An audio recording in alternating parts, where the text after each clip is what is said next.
Uh,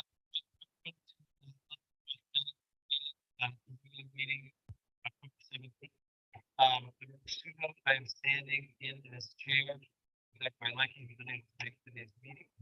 And so I'm asking in advance for much grace and consideration for the contribution provided to make lots of mistakes to build community. Um, but starting off with some administrative business, there were minutes for the prior meeting circulated, and some of us may or may not have been here. We have a new member. Oh, everyone introduce a new member of the planning board. Welcome here. Thank you. So I would abstain from the minutes, and Davey would abstain from those minutes, which means you might not have a quorum to approve the minutes. So we will hold on to those until our next meeting. Are there any updates from the village board or the Ulster County Planning Board liaison? I don't think he's here at the moment. Anything sent in, emails, comments?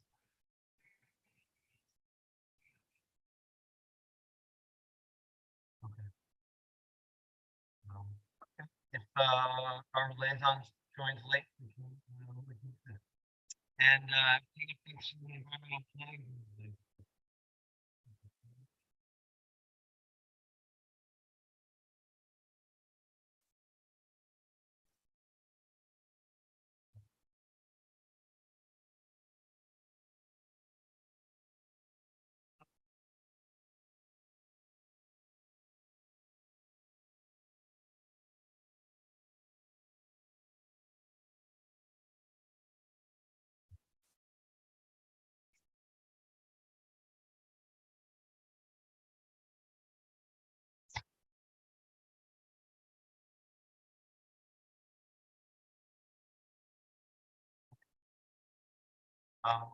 And so we just going to ask, what should we ask? Remember me ask again, if the village board or Ulster County Planning Board liaison has anything to share with me.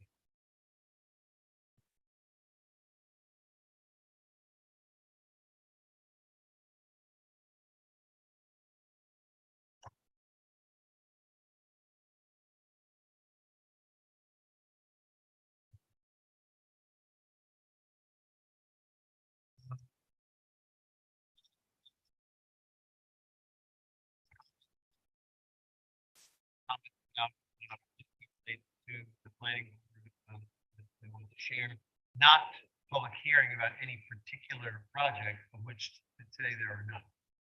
So is there any public comment that anyone in the audience or online wants to share?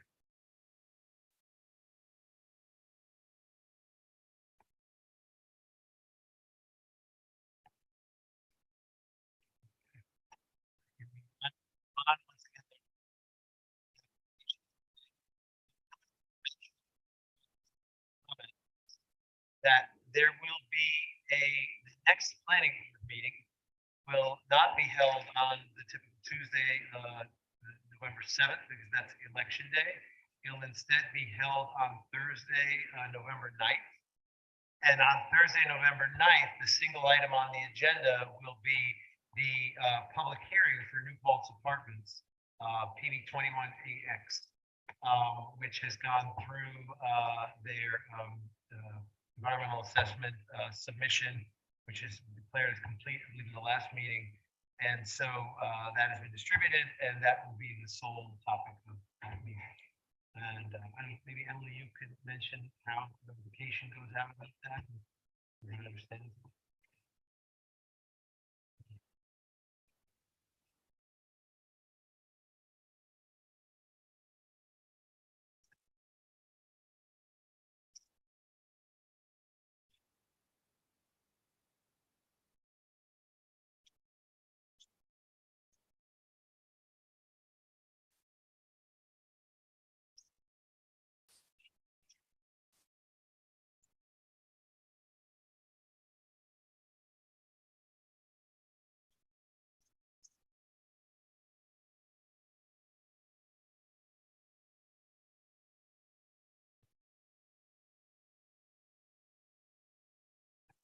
my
our for our preparation. So will the meeting on the ninth be the primary opportunity for members of the planning board to also provide questions around the environmental impact study? Okay, so as well as the public, which we assume will be. So some of the things that were discussed already, we're bringing back and maybe on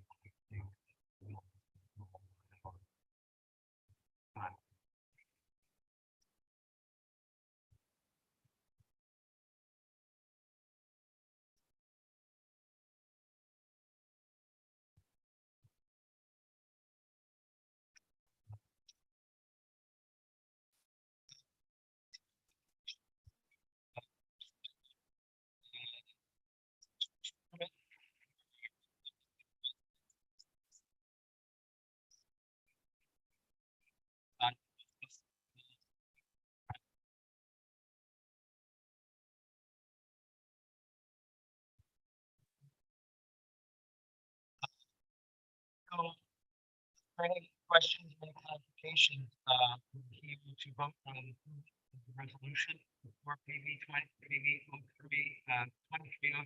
98 North Chestnut, Impulse Plus Depot dispenser.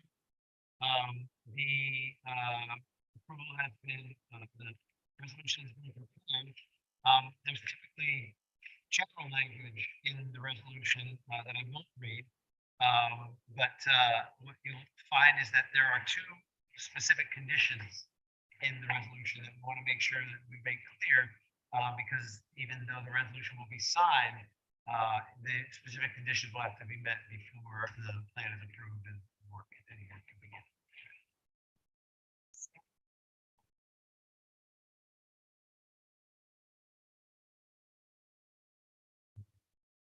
All right. So, making two specific conditions. New signage is signed because the business name is not yet known.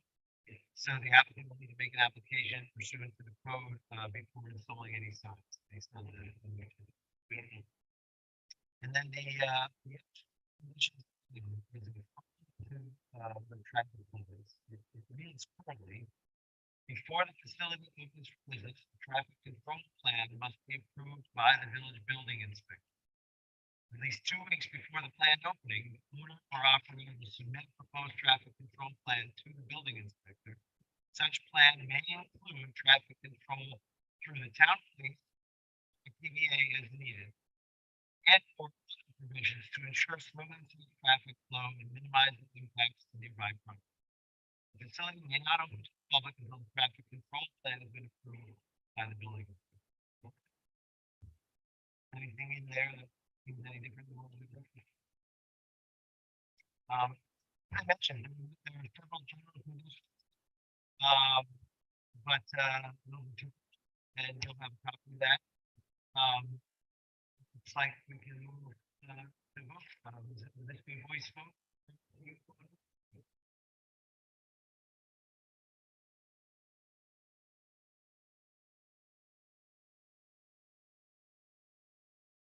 Can I have a motion to approve the resolution for, PB 2303?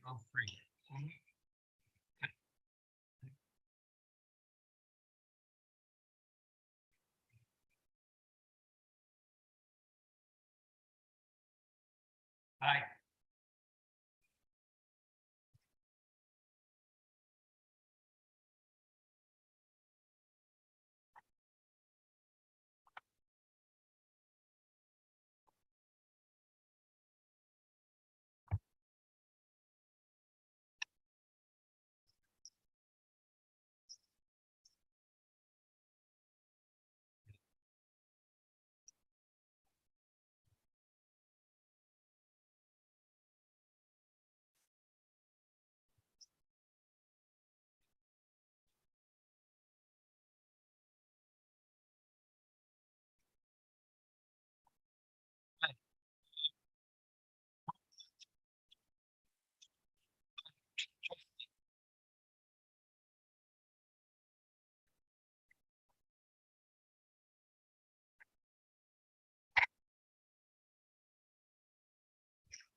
Minimal maintenance disturbance.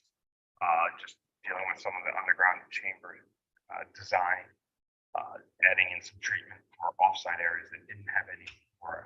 Through his discussions, we added some underground stormwater chambers, and we modified some outlets, but it didn't change any of the overall characteristics. It still has pore stable, still have underground stormwater treatment, but the primary purpose of the stormwater system is infiltration into the ground because we have good soils here.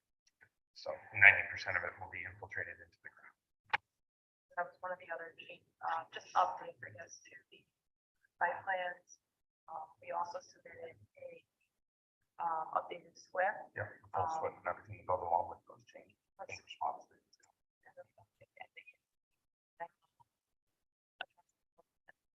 Comments. We also provided a trail again, which we're just waiting on confirmation from Mr. Frank on to move forward with that.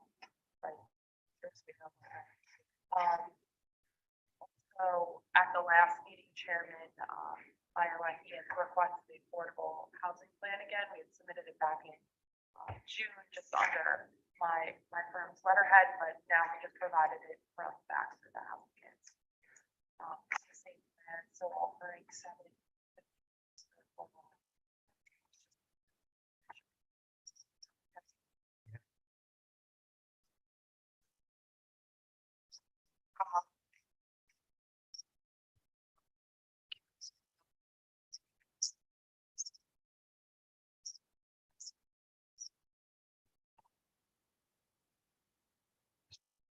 I understand that the amenities in the building are the amenities for all the tenants.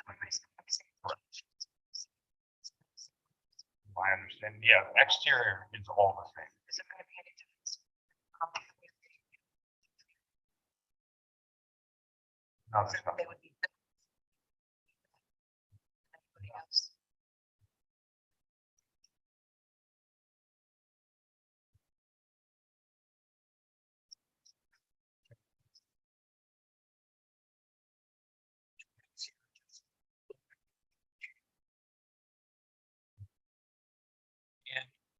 I appreciate the fact that you separated the units, but you have a mix of units from studios.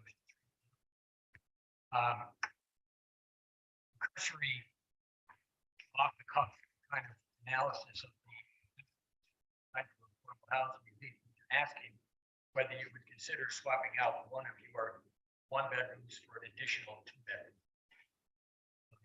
We could have two bedrooms and one less one bedroom. If you can't answer that today, that's fine. I understand that involves performance and things, and that's fine. But I would just ask.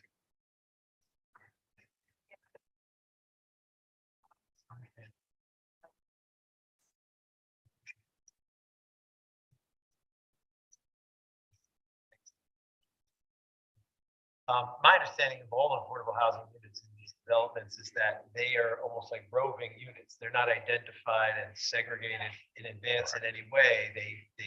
It's just a matter of the commitment being There is at maintained, least one of them, which could be in any one of those two bedroom That's my units. question. which leads to yours. It is in apartment 3B on this floor. But I don't want anybody to No. Yeah, and that's the reason for splitting it up amongst floors. It's not in an area. And as you said, it's apartment 3B, but if that person moves out and we need another one and there's another one open, they move into a There different. has to be family housing. More anybody.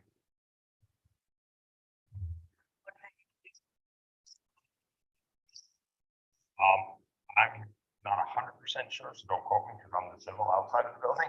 But my understanding is the units have a washer and dryer in them. Every unit has its own. That's my understanding, and then, but we can confirm that.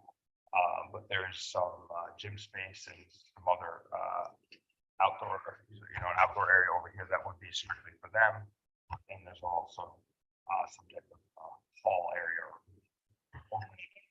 Not like a meeting room like this kind of meeting room, but an open room that they can use for everything, right? Community room that Yeah. can be rented out to the community? No, it's going to be amongst the residents. Yeah. But we can check on the specifics of that.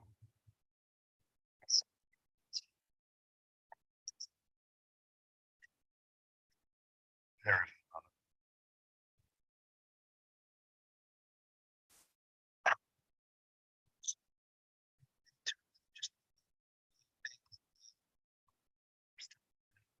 One is,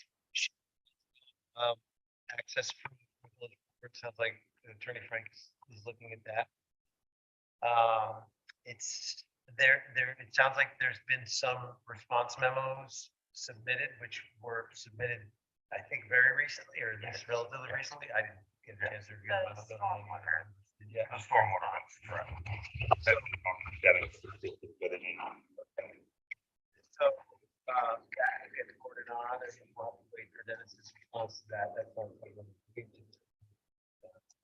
On engineering. And, there's some new information about the pump station that's relevant to both applications, but, the developer's agreement, for the, compensation around the related to pump station, what is the status of that? So we just received, maybe like an hour or so ago, the final report, so that we could, now that we have the finalized, we can develop this agreement that we will provide to the board. Okay. I don't think we'll be able to make that agreement because the engineer's report said there was unresolved issue, and there was 6 times the amount of water they were expecting to find coming into the system. And they weren't sure why, if it's the report. And the one that came in today was the original one. Yeah, okay, that's not something we've had a chance to review. I haven't I even seen said it. Ken hasn't even seen it. I didn't even I just received the email. Pretty concerned. Okay. I think my personal concern with the pump station is that we're on the rail trail. And I guess that was something I've established. Yeah. It's not on your site, it's private apartments across the street. It's actually next to my market, as you pull into my market, Okay. right on the right hand. It's also- Where it is originally was, will be where it will go. I'm telling you that what they say about pump stations is that stink. the one on Henry W., it stinks. They keep saying, oh, we repaired it, it's better now. It's not, it's not. And I would just hate to have to smell sewage going on the rail trail. I guess on 32. Well, conversely, I mean, I've had conversations with our engineer. In fact, I sent an email. One of the things that I was very concerned about was, frankly, for the safety of our own workforce. Public Works Department has to go out there and service that station. That involves having city vehicles on the roadway, employees down in a manhole, all within, I'm gonna guess here, all within 15 feet of vehicles passing on the highway. It's extremely dangerous. I shared that with him. I know he's shared it with others. They just don't think there's a place to put it, which I think is too bad. All I can say is those men and women are absolutely at risk every time they go there to work on that station. It is dangerous. The other thing that I shared with him in terms of what the report said to us was there's water going into that pump station that is metered through the water system. He had three ideas of why that might be happening. One that was brought up is the fact that there's 6 times more water going into the pump station than is metered. From my experience, that points to what they call infiltration, which is basically groundwater getting into the sewer pipes. So I asked the engineer, our engineer, whether he would be willing to do some flow testing in the manholes of the system, because by doing that over the course of a couple of months, what you do is you monitor the flow in the system, and you also do it during a time of dry weather and wet weather. The wet weather, if there is infiltration, it's going to show up in the manholes. By doing it in several manholes, you can isolate the place where it's worst. You're never going to get it all, but there may be one section of pipe, for all we know, that is just pouring water into this thing every time it rains. And if those who do that analysis might isolate the problem.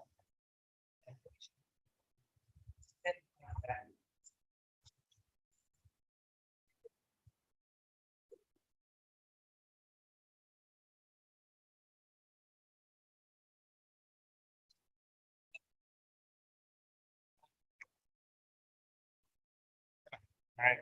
Plastic environment. Oh, go ahead. So one of the big things that this, that, and it's, I'm trying to see if it's on my plan, but it's not. It's right here. This is the thing, right? But one of the big things with this station is what they call a wet well. So how these work basically, gravity lines to basically a vertical holding tank that is in the ground, and that's where the pumps are, and then that pumps out into a smaller line that's a pressure system that goes all the way down 32 until it turns into gravity again. My conversation with Dennis originally was that we don't know, because of the volume going in and out of this old system, if the exfiltration or infiltration in this case is coming from the hill and into the wet well directly. We don't know. The goal of what we're doing by putting all new concrete in that has a much longer useful life than what used to be in there. Both the type, there are protections that go on the outside of these concrete structures now. The seals are different to extend the longevity of the actual structure itself, to prevent the infiltration of the structure. They're also tested beforehand. Historically, they're never done. They were done with block. They were done with all kinds of different things.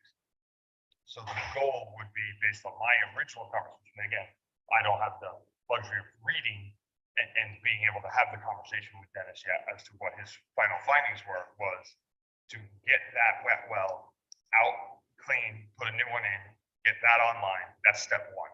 And then the next step would be to isolate where it's coming from, because there was a conversation whether it's coming from up in the apartments, and do their private lines that are throughout the site are older. We've all known that's been there my entire life that I lived here.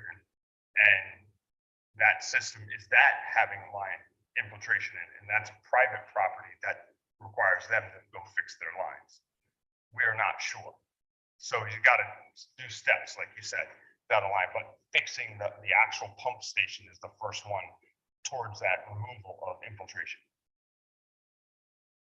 I agree.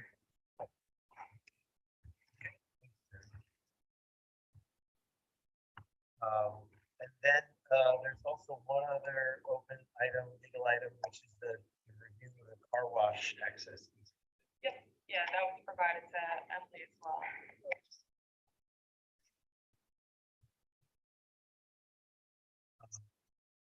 There's, a few items. So-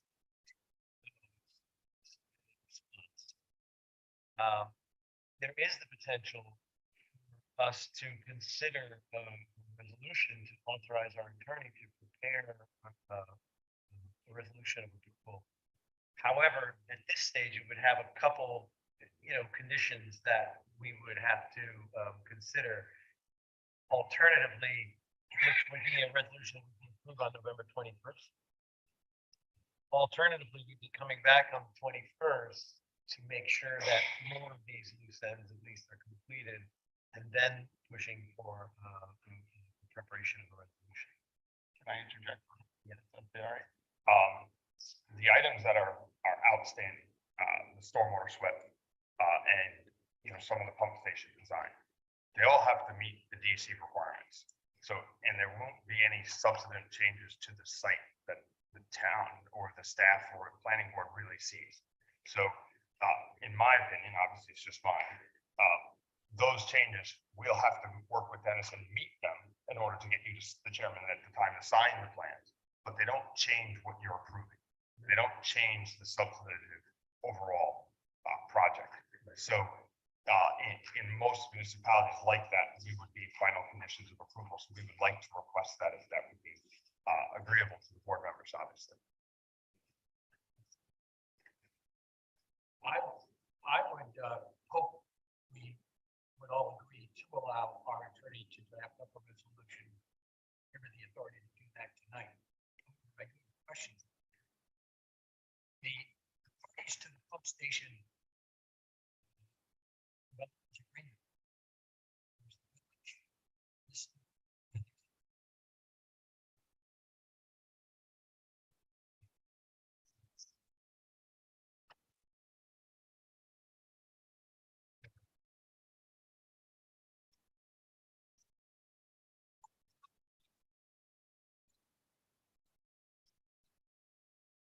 Snag.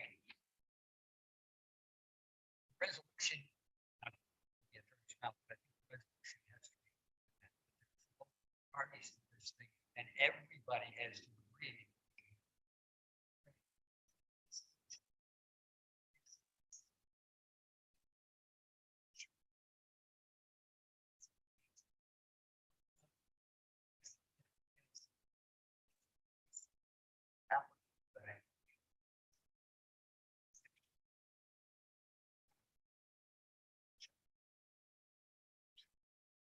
But that's it.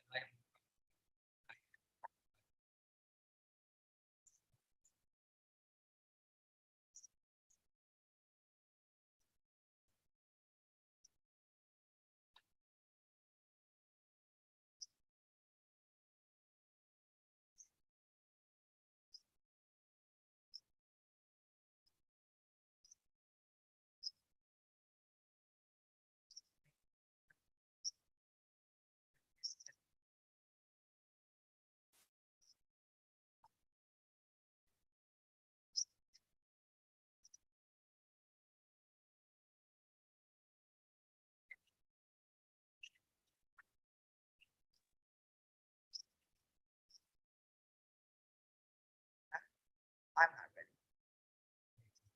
If I may, to that, as Emily pointed out, part of the reason we're asking is there isn't another meeting in between to say the 7th, then to go to the 21st. So what, I understand. that puts us way into December. I understand. Understood. I'm happy for the board to do it, but I'm not comfortable voting on it Understood. myself. Okay, I appreciate that. And I received this. And I didn't consult with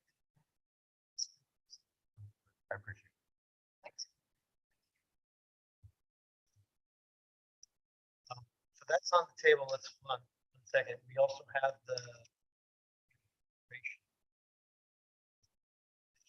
Oh, thanks, sorry, I didn't.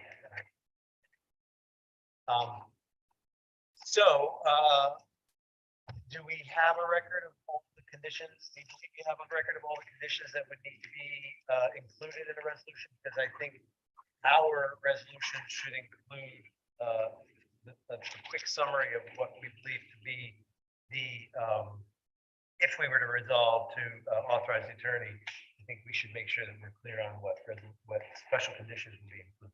Yeah, I think.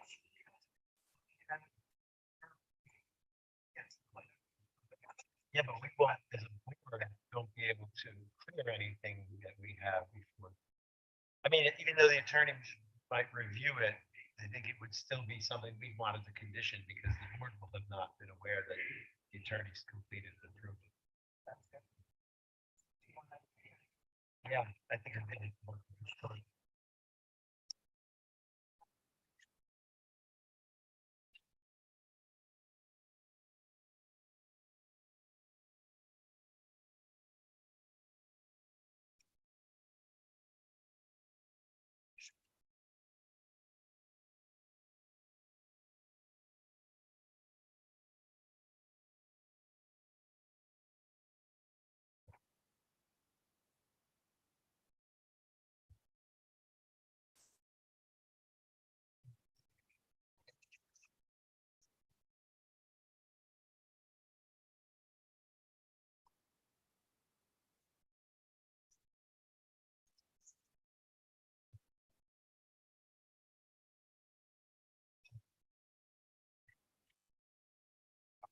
Way it would normally work would be Dennis would say yes, bless it, then he would give Tom Blue, he has all sign him for acceptance form. They give that to us, which we have the owner sign, and we have that, and then we file it with the DEC to actually start the NOI.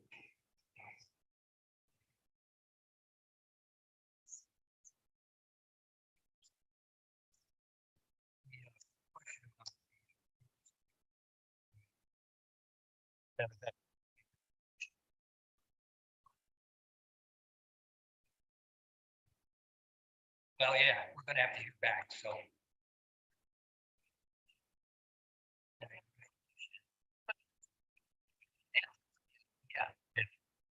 I understand, regardless, the request will be answered.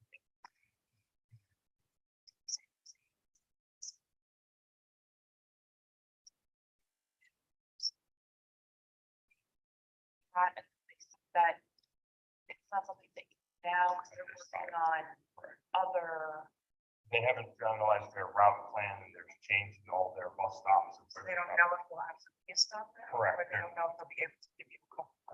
There is not going to be a dedicated stop there.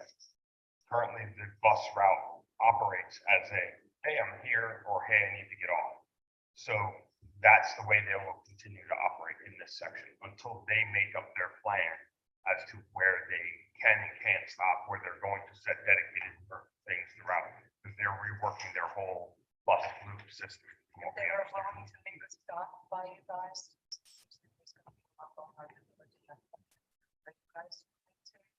Perhaps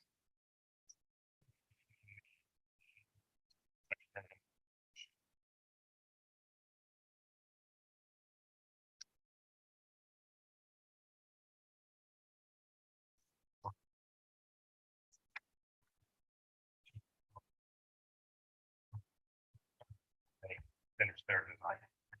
If it comes to fruition, we would put it in. Correct.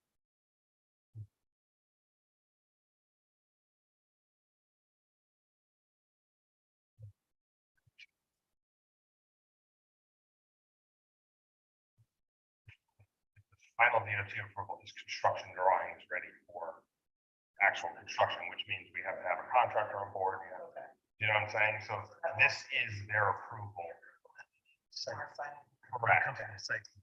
With a building permit, we would need the DOT permit in hand.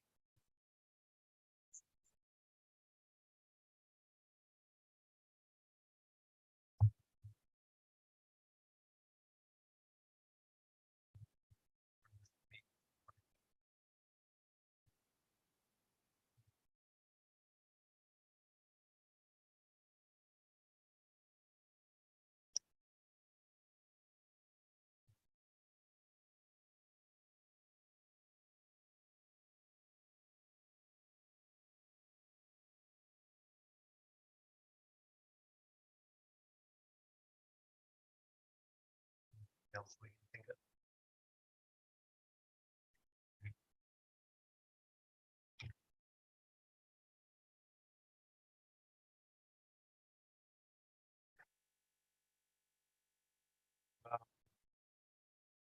Take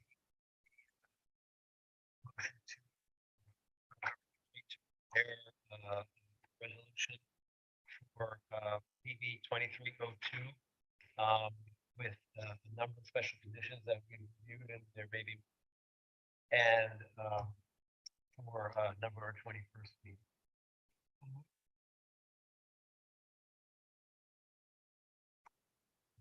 Voice vote to move that, or we can actually move that without a voice. Is there any further discussion on that? Are there other things that are gonna be added? We don't believe so at this point, but I think we were gonna make sure that that we got it all.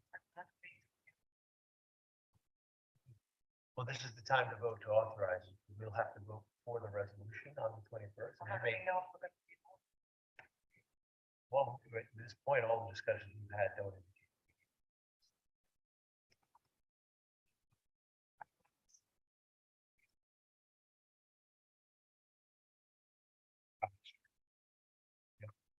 I think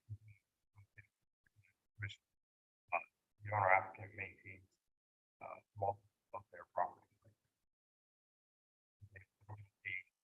The owner operator.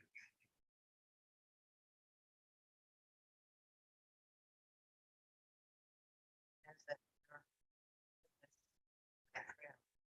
And it's probably gonna suck to have a construction site, the rail trail. I mean, just, I would like to make sure that all possible protections are made so that it's not as, just loud and awful as a construction site can be, you know, and also in terms of all the air pollution that results from the machines and the digging up of the, So because we have a SWIP, there are stormwater requirements that are weekly stormwater inspections that go through all of the DC criteria that are for dust mitigation, off-site runoff. All of those measures are built into that design to help protect that as much as possible. Being that we do have a stream in between us, I foresee, because of the construction site, not putting in the bridge until close to the end of the project to keep as much separation, the natural buffer there, as much vegetation as possible in there for those reasons. I mean, there's no reason to make that connection until we're much further along. are gonna, fence that's there currently. Yes. There's a fence that's Correct. right up against the, right up against the edge of the, but there's like a stream there. Right. That go on the rail trail. And there's not even any space on the other side of that stream. The fence comes right up to the edge of it. Because it is a linear park, and so it is sort of, and this by the same token, a linear wildlife corridor. Mhm. Nothing exotic, but as I said before, there was a beaver colony there, or a beaver colony tried to establish itself there. And one would hope that maybe they would be glad to come back, or might possibly come back someday. And one of the benefits of what we've tried to do is all the stormwater, all the practices are outside of the area house. And the only thing is an outlet pipe that is there now. So the existing site isn't treated at all. So we're going and meeting all the DT requirements for treatment. So we're helping to help the water quality that's going to the stream now. You know what I mean? And the bridge being built instead of going down and making a culvert to go across it, again, keeps that linear pathway open as much as possible.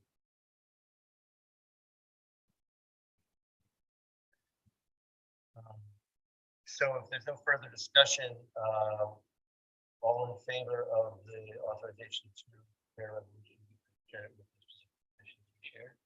Aye. Aye. All I. That's four votes. Any? Motion to. Thank you, everyone. See you.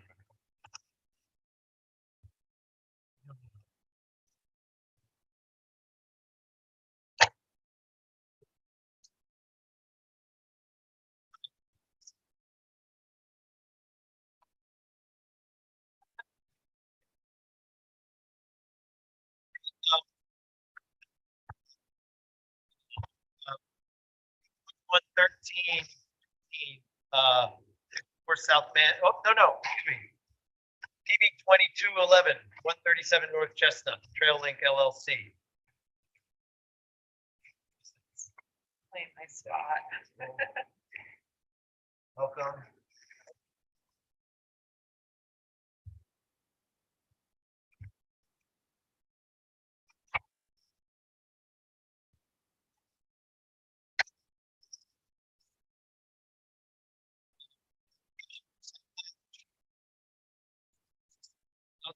A square foot, three-story mixed-use building, 51 residential units with a distribution of sizes and uses, on a parcel located along North Chestnut, in the NBR mixed-use district. This requires a mixed-use building, special use permit, a general and professional offices, special use permit, and first floor apartments facing away from Route 32 North, unless they are accessible units. I share all that to share that today is the day where we are going to be reviewing the environmental assessment and taking on part 2 of the full environmental assessment, which allows us as a board to collectively identify any potential project impacts. We have referenced the EAF Part 1, which has been submitted and reviewed and collectively and had opinions collectively. There's been one other thing brought to our attention, one other memo brought to us since the last meeting where this was discussed. And this is a memo from Capital Environmental. So I think it would make sense to name the couple things in the memo from Capital Environmental. Have you seen this yet? Is that from today? Yeah. Okay, because I did talk to Greg. Yeah. And I think it was just sending an email that everything he was signing off on everything. Yeah. I was thinking more than one page. Okay, all right. Generally a lengthy explanation that he's signing off on with some indication of a couple things that might benefit the board too. Okay, all right, good, okay. That's how I would categorize. So we did not see that, okay? We'll get to this right away. And then I just want to flag these for in case as we review part 2, any of these things are relevant to someone's determination. So, and again, this came today. I think it's important to note, and Amy, your point's a good one, that, the expectation that information is submitted by applicants well in advance of our meetings is something that we've set and we hold applicants accountable to. It's also the case that we get things late up to the moment of our meeting from our own consultants, which I think we all struggle with at times. And just want to highlight that we probably need better process from our own consultants as much as well as what we ask of applicants. There's a couple things, just the things that still have not been provided. One is pre-construction notification. The requested cross-section and details of the pedestrian bridge have still not been provided. Yes, I had explained to Greg that, we're not 100% sure on what kind of bridge. It would be outside of the bed and banks of the tributary 13 there, so it would not disturb us. And that's how I had explained to him today. So, at this time, we still don't have that detailed information. Yeah. But that is the intent of how we're going to address the bridge connection. It was also part of our pre-construction completion.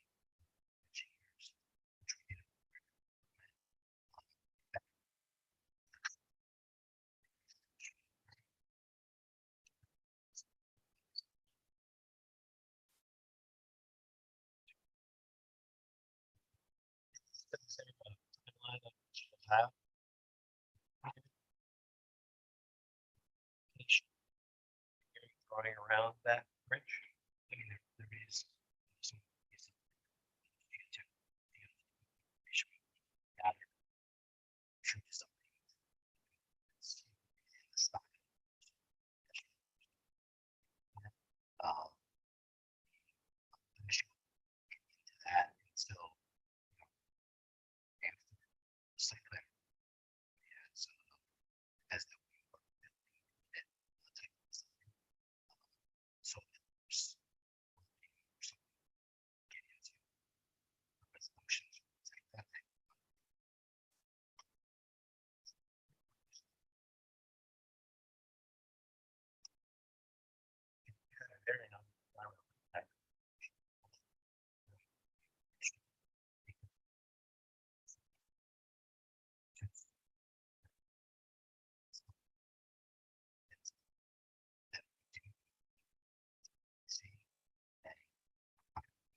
That's not.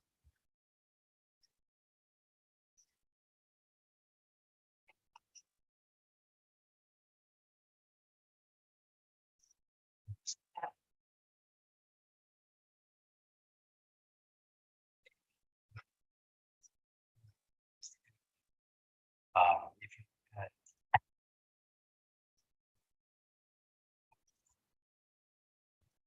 so.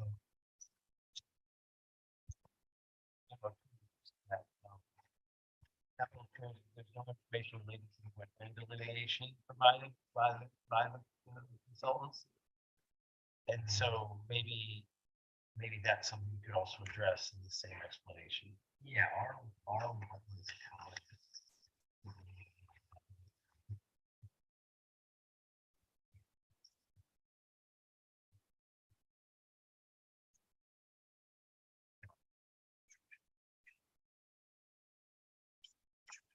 Discuss that, capital. Okay. It says a lack of request for a field visit or additional information regarding the PCN exceeds the 45-day notification period. Does not obviate the need for the Village of New Paltz under seeker. So I don't know if there's maybe just a misconception of the requirement from capital and from you, but I think it's something that we want the two of you to talk through, because it's probably language and requirement that we're not. Especially our, I think it says.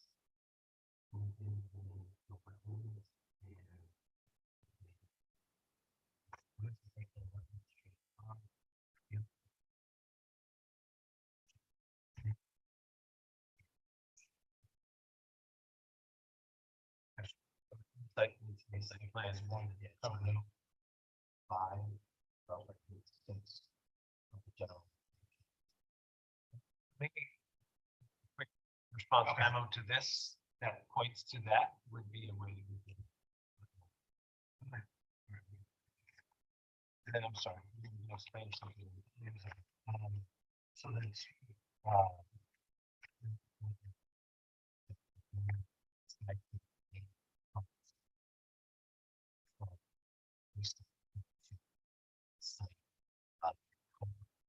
that's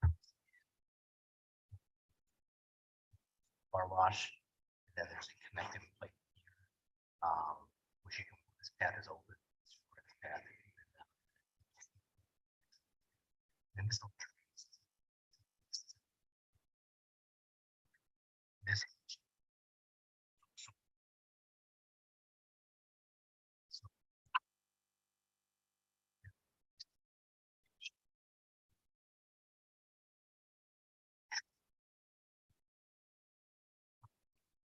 Yeah, yeah.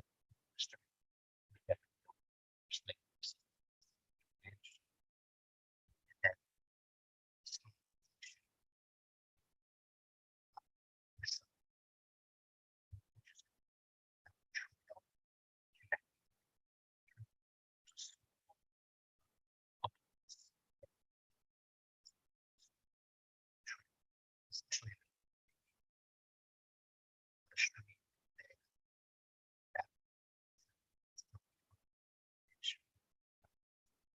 Start putting it in that tributary that we're spanning. So that's.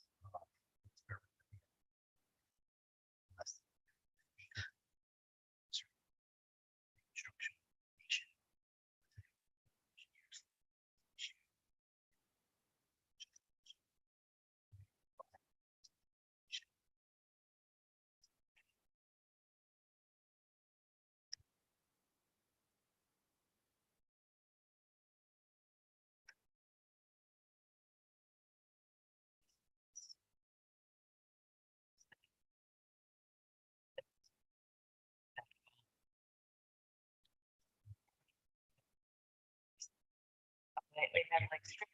Reduce the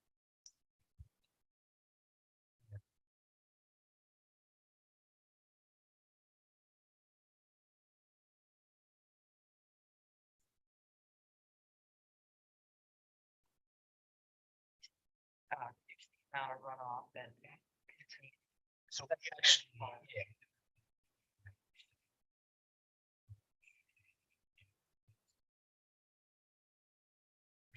And actually,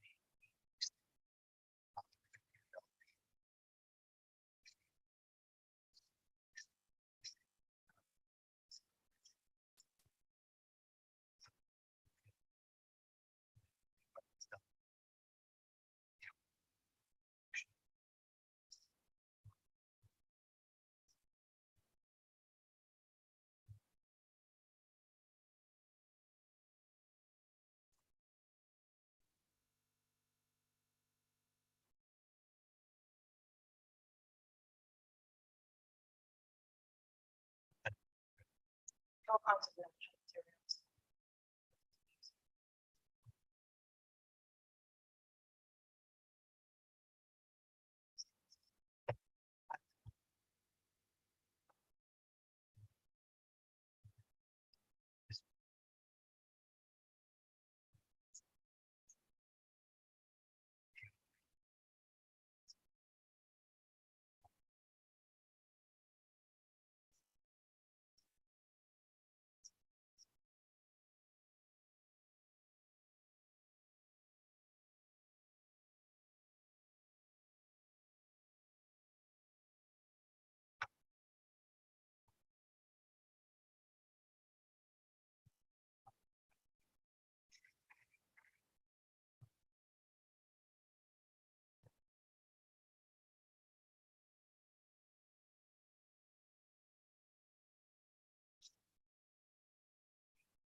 of, so, this, like, right, properties.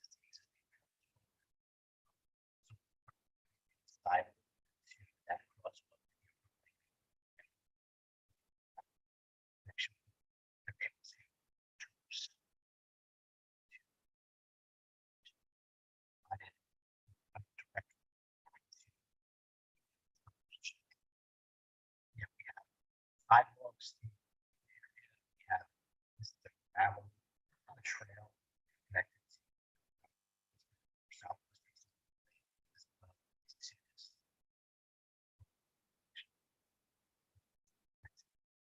bridge.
Possibly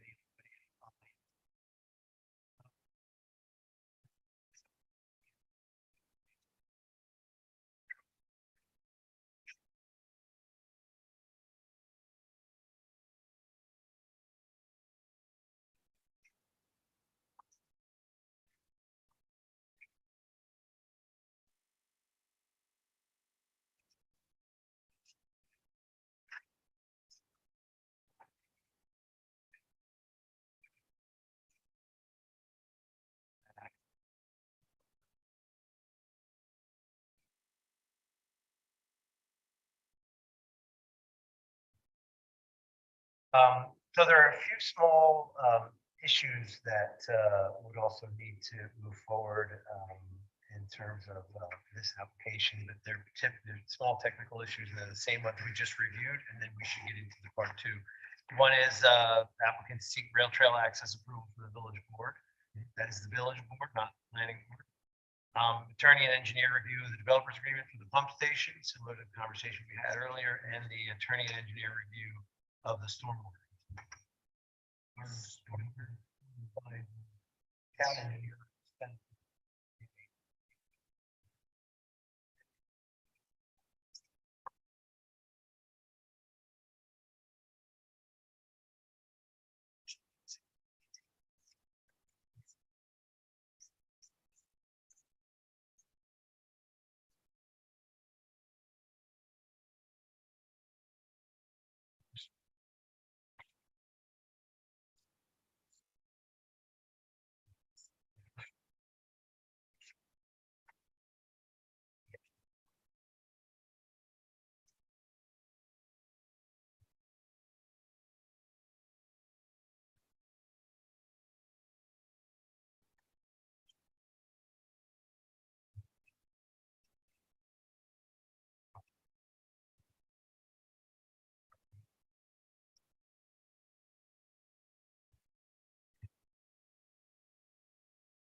So we'll move on to part two of the EAF.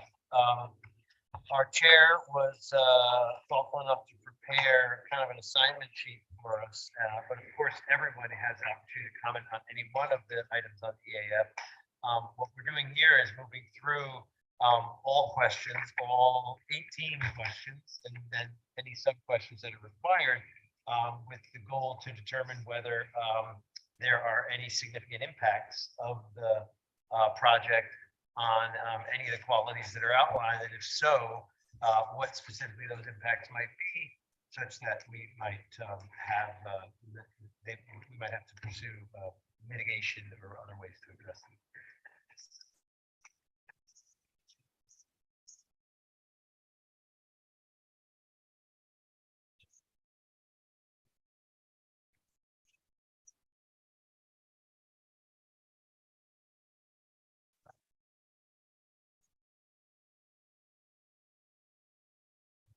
Flagging items and seeking mitigation. So the first item is the impact on land. Proposed action may involve construction and or physical alteration of the land surface of the proposed site. And Terry, you were going to put your thoughts into this. And the answer to that, in my opinion, is yes, that there will be, involved physical alteration. The proposed action may involve construction on land with a depth table is less than 3 feet. I believe that in your submission, the table on this site is about 4 feet. Minus 4 feet.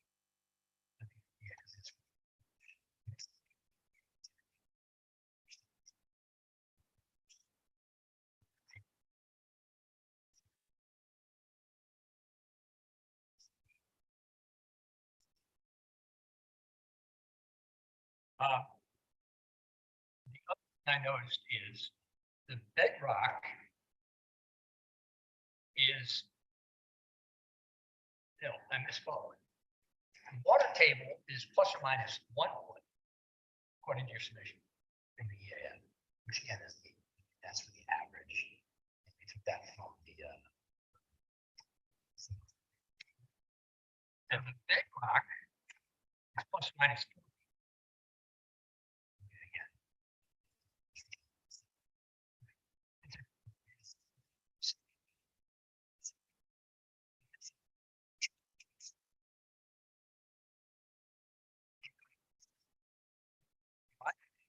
That you have 4 feet to bedrock, and the water table is below the surface. Am I missing something? Yeah, again, these are averages. Okay, This site has been developed.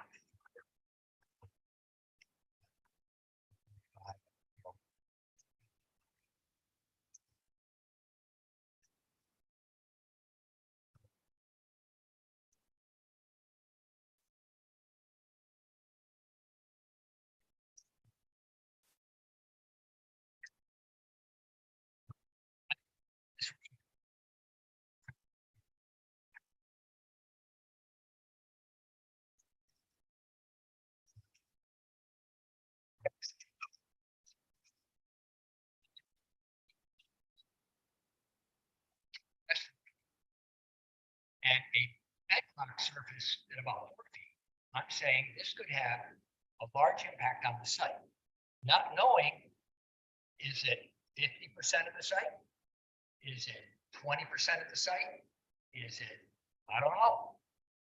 So in my opinion, it could have a major impact. I think you're going to mitigate it when we get to the surface water issues.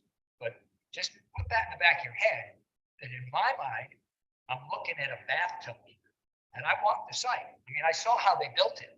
They basically raised the site to build the building. That's how they did it. It makes sense to me. If water's only a foot down, you got to go up. Okay, but just, you keep saying a foot down, but it is the average. An average. Okay. Okay. So how much of the site is in a foot? 50%? Say, less. So you may have to do. Later question. Those actually involve construction on land where depth to water table is less than 3 feet. Do you believe there's any places where there will be construction where the depth of the water table is less than 3 feet? Well, Because I would assume where there's not construction, might as I mentioned, with the bridge in Buttons, where we digging to put these foundations. Have to be a different place. Yeah.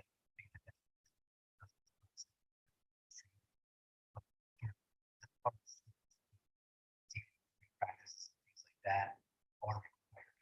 Right, so we can pump up foundation trenches. About it, trenches, things like that to construct. And not just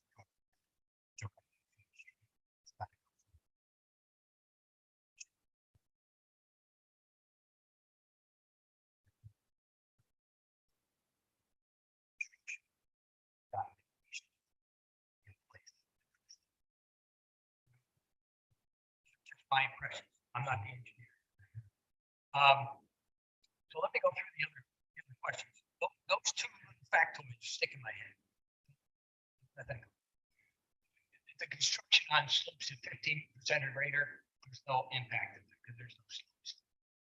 Removal of more than 1,000 tons of material, your submission says that's not going to happen. Construction that continues for more than 1 year or in multiple phases. I said that would be minimal impact because there's not phases. You're going to go in, you're going to get it done with all luck, and I hope it happens in 15 months. You're out of there. That would be great. Let me see. Actions result in increased erosion, disturbance of vegetation. I found those impacts really to be minimal because the bedrock is right there. What the hell? And then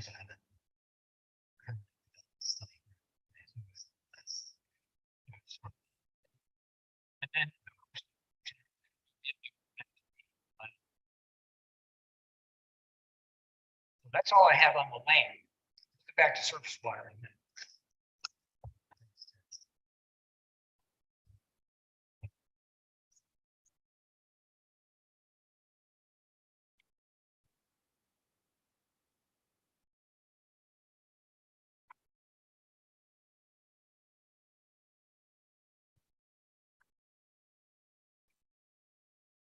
area is there big impact on geological features, Amy? So I'm just gonna say no here because our uses land for other projects as. We don't have any cliffs, we don't have any dunes. There's no fossils or caves that I know of. far as minerals go, after the other buildings were built, they're probably gone. So I'd just say no.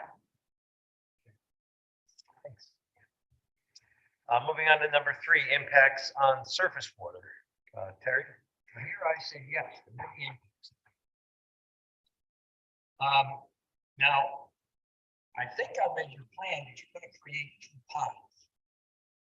Retention ponds, detention ponds. I never knew the difference. But your plan says you're gonna create 2 ponds. So I said, that'll have an impact on this area.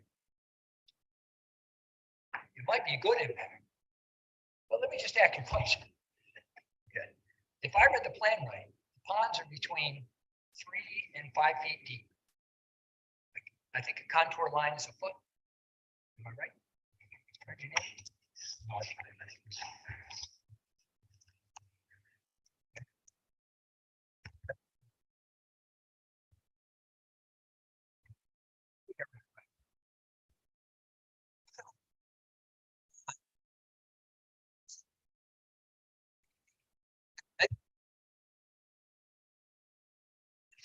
Tank just to hold the water? Or do you think these ponds will infiltration? So, yes, that's-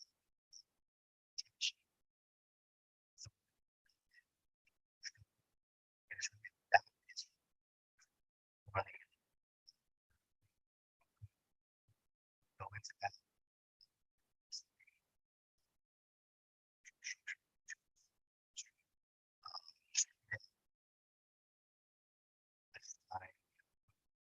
Let's have a small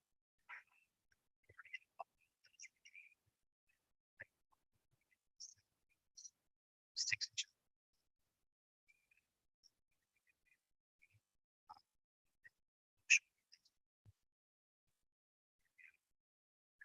That again is structure.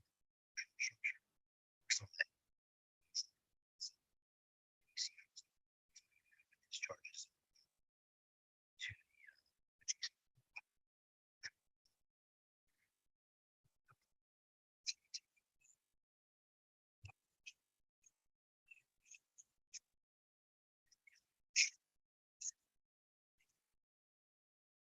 So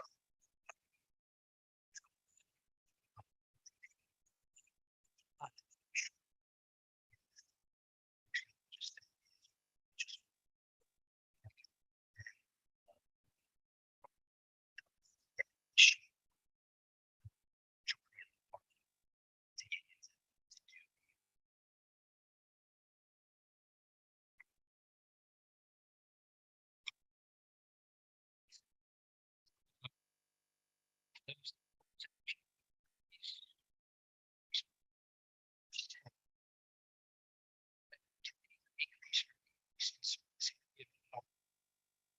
Ponds are quite small.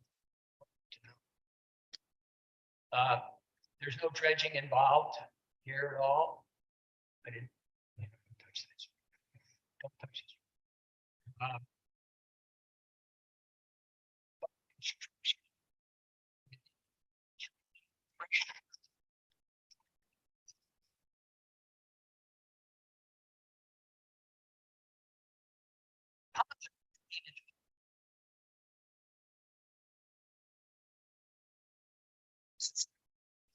Ponds.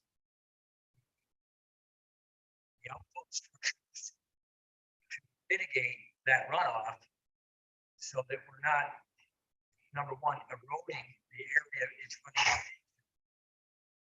And to the, I'm not sure.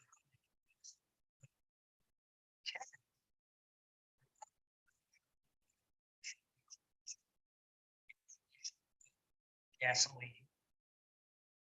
It's kind of, how's it? It's not.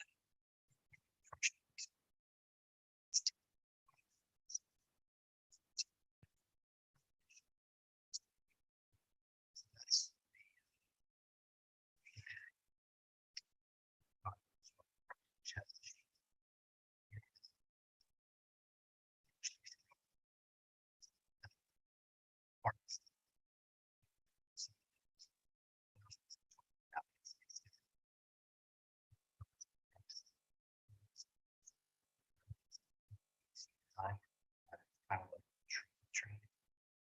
gets into that day, that's where things drop out.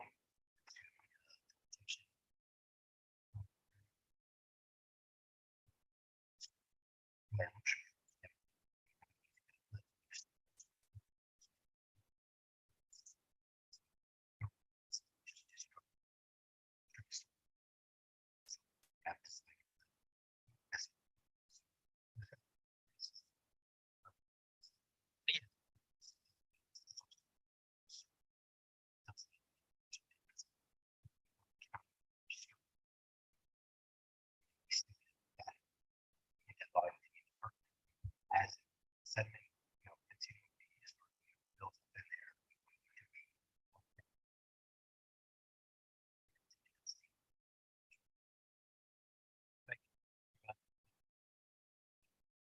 I think that is continually building up pedestrian bridge. So it says, was action may involve construction within or adjoining a freshwater or tidal wetland, bed or banks of any other port body. So I think whether it's small or not is our determination, but it's something that is, it is a yes. That's something. The wetlands, I mean, like I said, yeah, we are disturbing wetlands. Yeah. Less than 10%. Less than 10%.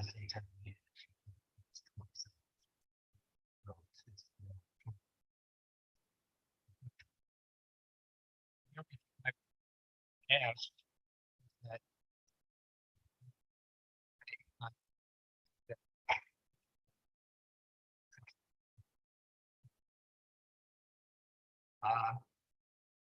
proposed action may create turbidity in a water body. I suspect that it will. I mean, if you're draining the, is it the northerly roof drain pond into the stream? Or is it not going into the stream? No, it does, it discharges to the wetland. uplands. Okay.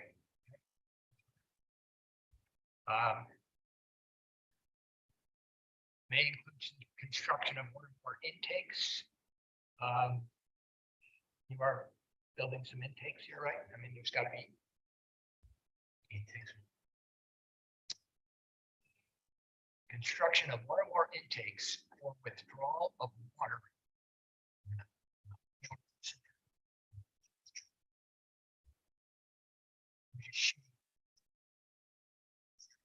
Yeah.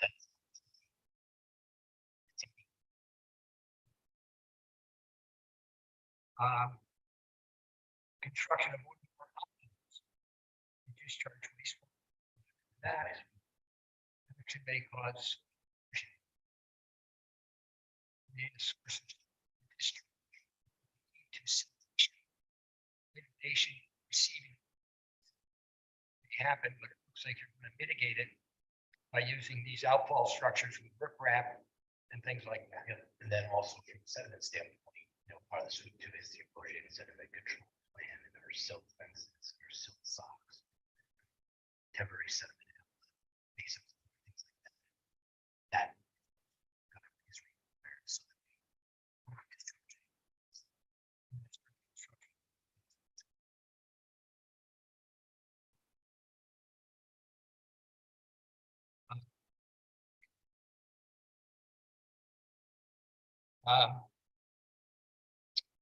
Proposed action may affect the of any of these in stream.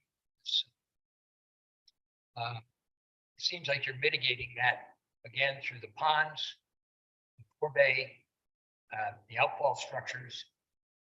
yes, Seems to me yeah, the SWIP there's is a potential for this thing, but you're mitigating. during construction and post-construction. Okay. Proposed action may involve application of pesticides and herbicides around any water body. I can't imagine you're going Yes.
And reminded that there were times when if we answer, oh, we still may want to grab some of these questions, but if we answer no, we may not need to. Attend.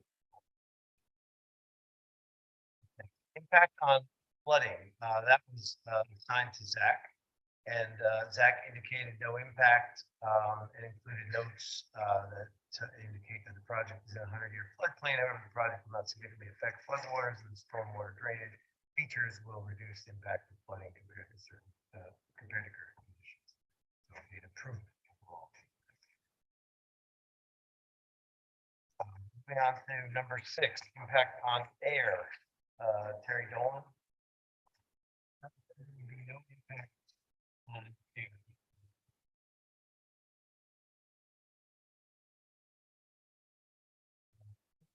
Plants and animals. Rachel.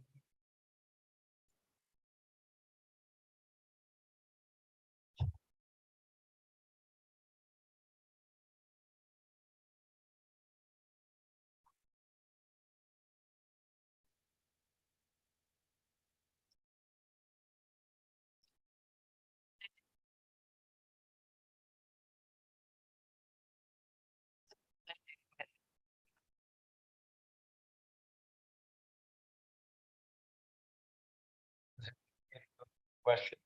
Make sure that we're, so the first one being the proposed action. That's the part Okay. 1. This is the, these are the questions on. So the primary question is proposed action may result in the loss of flora or fauna based on the current development site.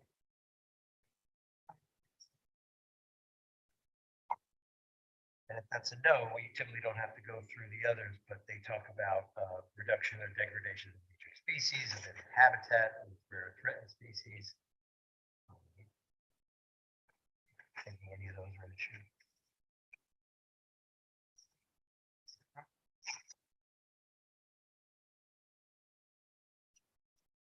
Outside the site. Site.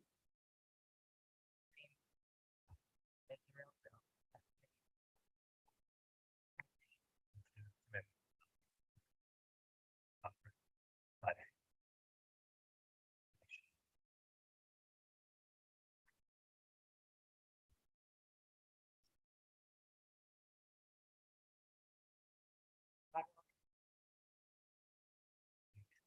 Outside, 32. Well,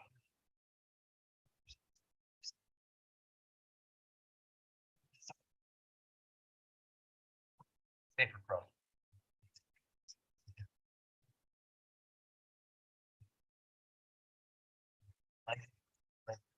Okay, number 8, impact on agricultural resources. Terry? I found that there was no impact on agricultural resources. Makes sense.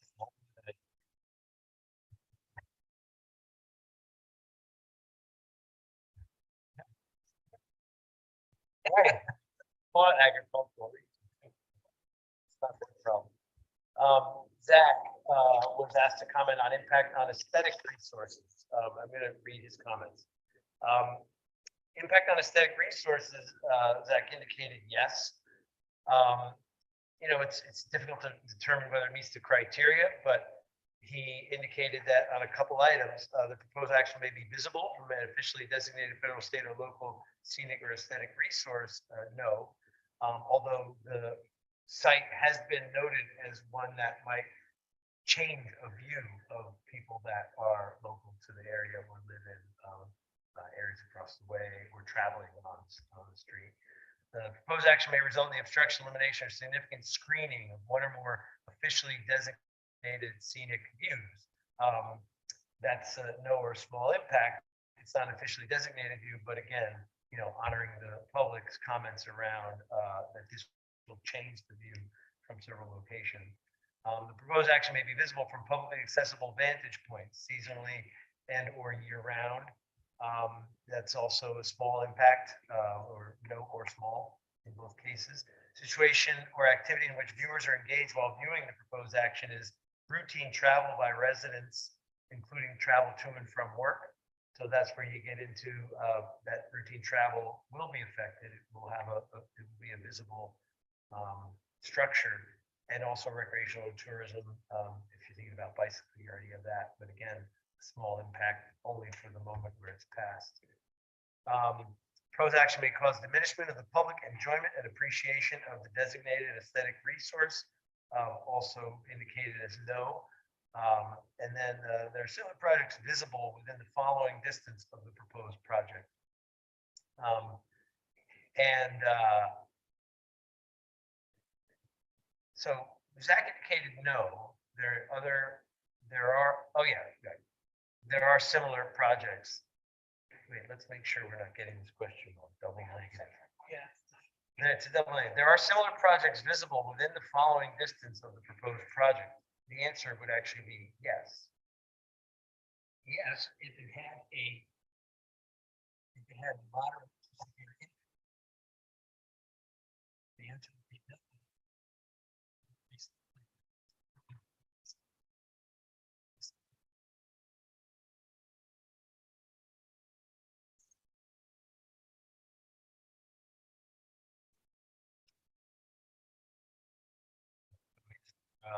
Is there a moderate to large impact of the fact that there are similar projects?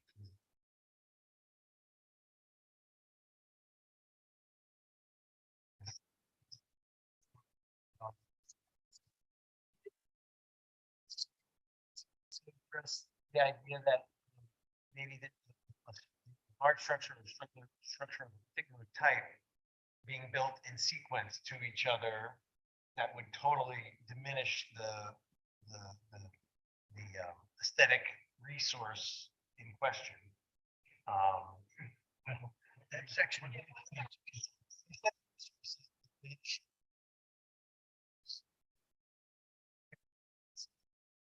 Primary resource.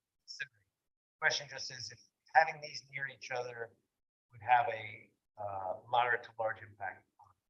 Right. But in comparison to the existing use now. Right, which is a different use and height.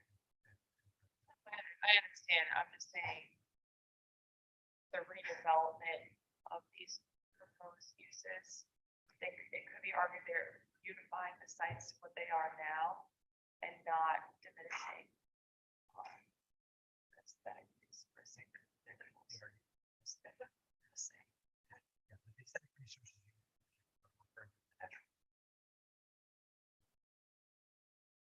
It's actually.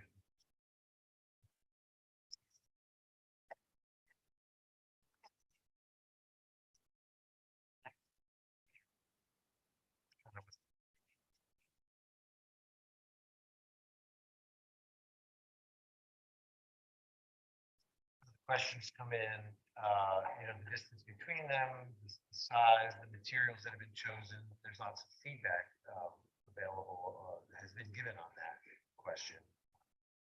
And again, as Emily shared earlier, it's very possible that we might say, well, that might have a moderate impact and note that and determine whether there's any further discussion required down the road.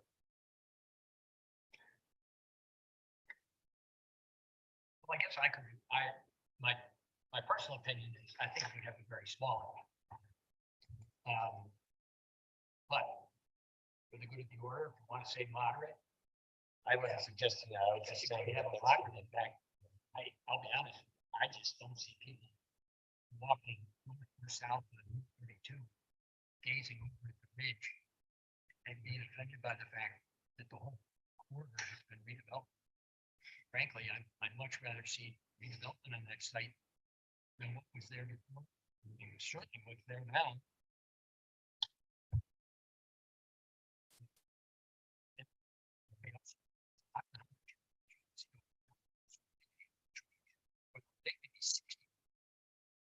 Standing on the sidewalk, on the sidewalk. And you're gonna look 60, 70 trees, not much of it you can see. Sky top. But I don't think you can see it.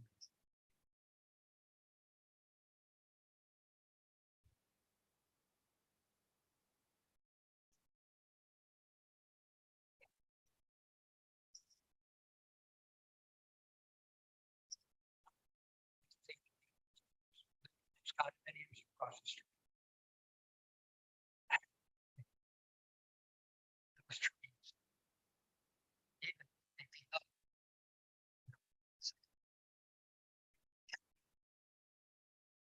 Okay, and then it's maybe 5 or 7 feet off the sidewalk. I So- know it's trees. Yeah.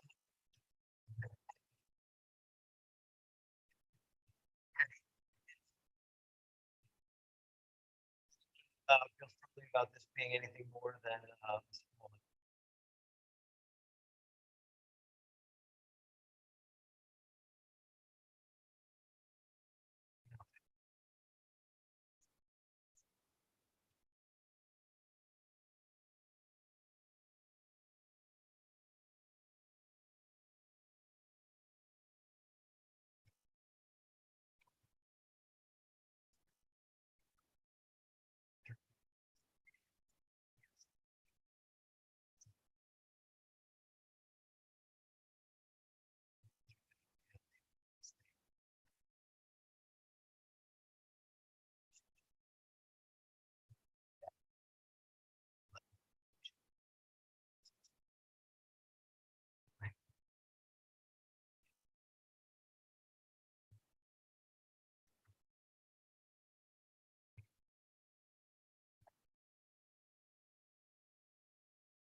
Feeling like we've discussed the idea that it's an impact, but, small for all the reasons that we shared. 10, impact on historic and archaeological resources, no impact, by Zach. It's.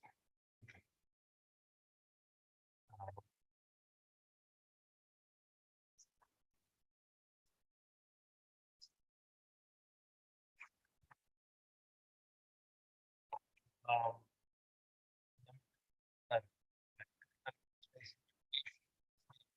the proposed action may result in the loss of recreational opportunities or reduction in open space resources designated in an adopted municipal and open space plan. The answer is no. As a matter of fact, there's an opportunity to enhance, by virtue of access to rail trail and pathway.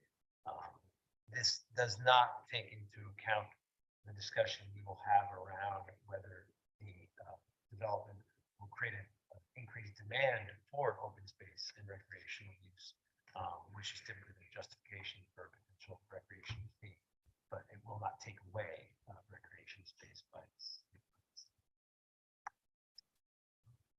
12, impact on critical environmental areas. Rachel, the proposed action may be located within or adjacent to a critical environmental area.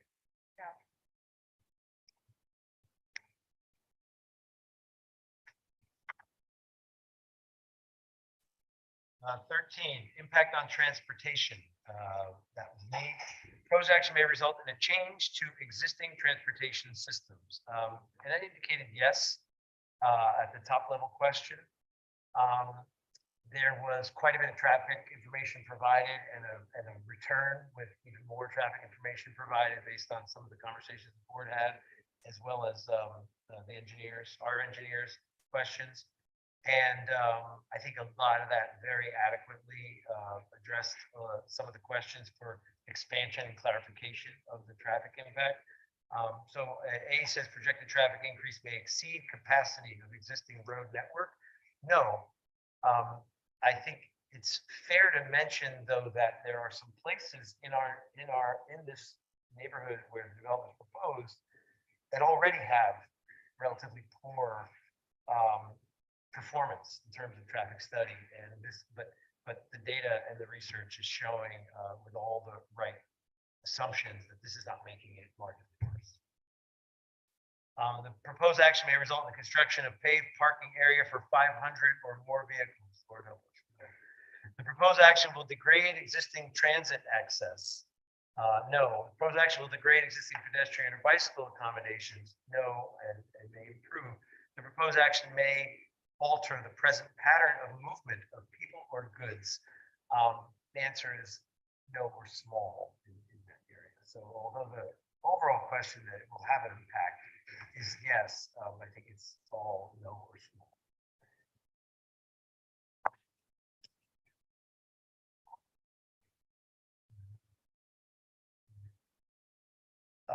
Number 14, impact on energy. This was Alderman Zach, and he sent us notes. He said, yes, question.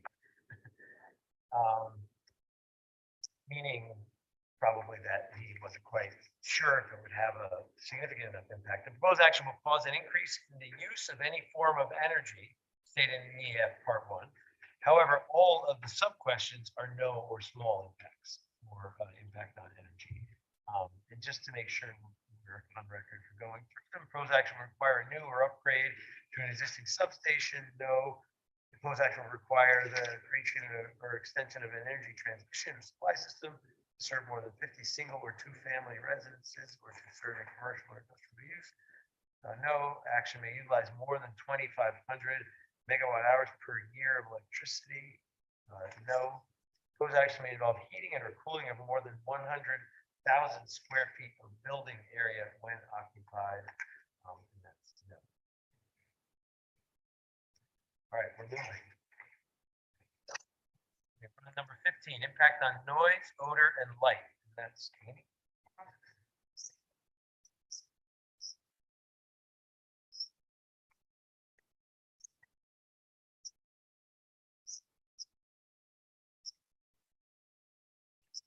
Any,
Impact on human health. That was me. The proposed action may have an impact on human health from exposure to new or existing sources of contaminants, and I indicated them.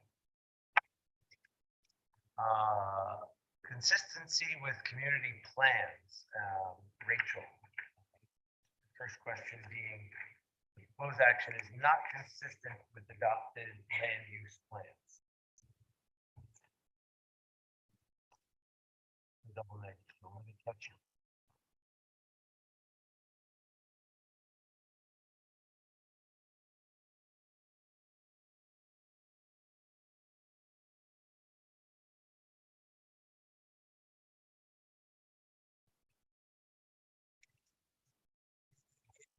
Consistent, therefore it's not inconsistent. Okay, so that's a no. Thanks. It's actually, it's actually particularly aligned with the plans for the.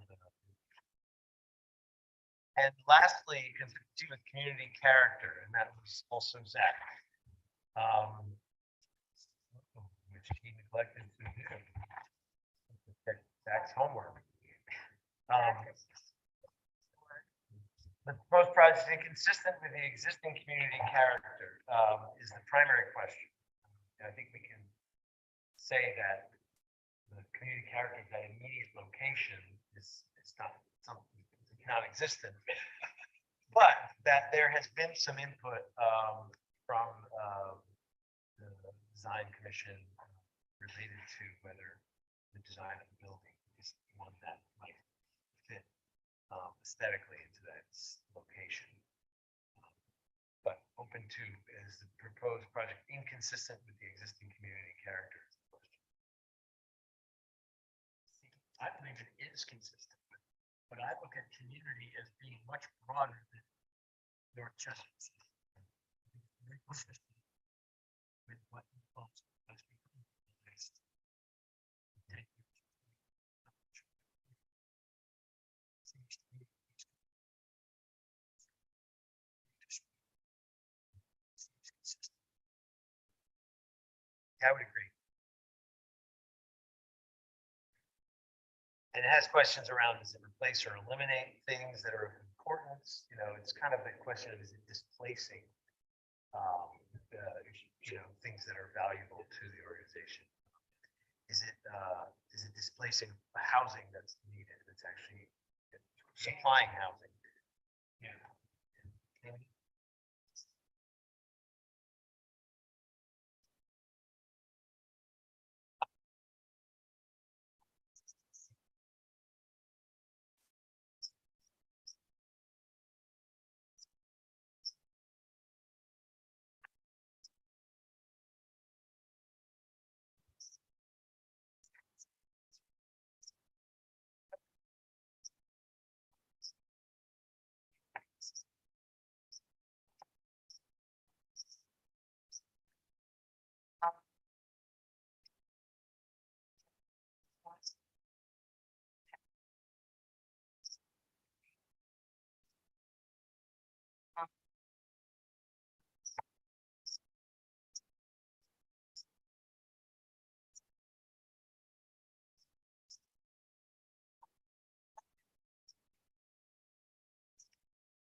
that takes us through,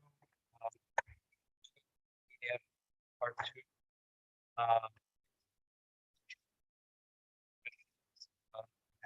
There would be a yes in terms of an impact, and all of those yielded a no or small impact in the subsequent questions. Thanks everyone for preparing and focusing. I think it's become, these projects are, there's been more than one of them, and this has become a way of approaching them that I think works for us. So thanks for that. I think now the question is to ask Emily exactly how we word this, but to consider a resolution by this board of a negative declaration based on the discussion around the part two.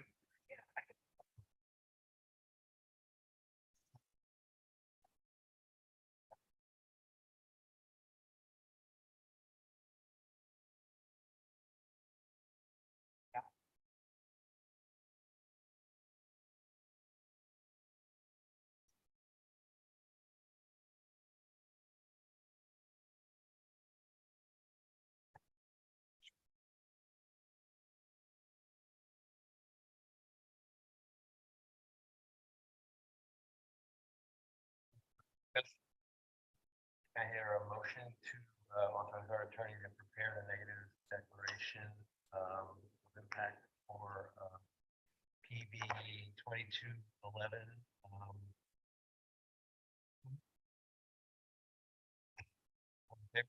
Aye.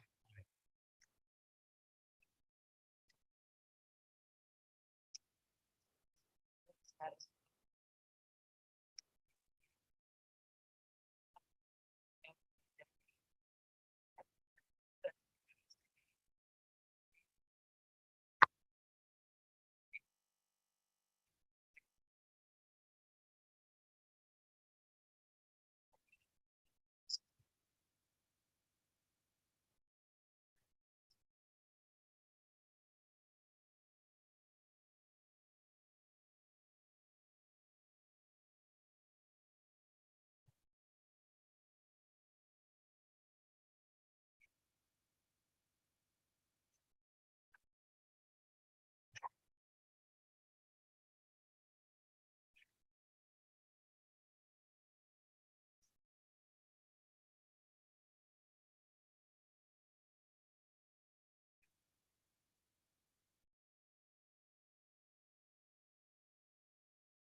Well, I think, today's discussion, including the outstanding issues, and then the part two gets us one step further.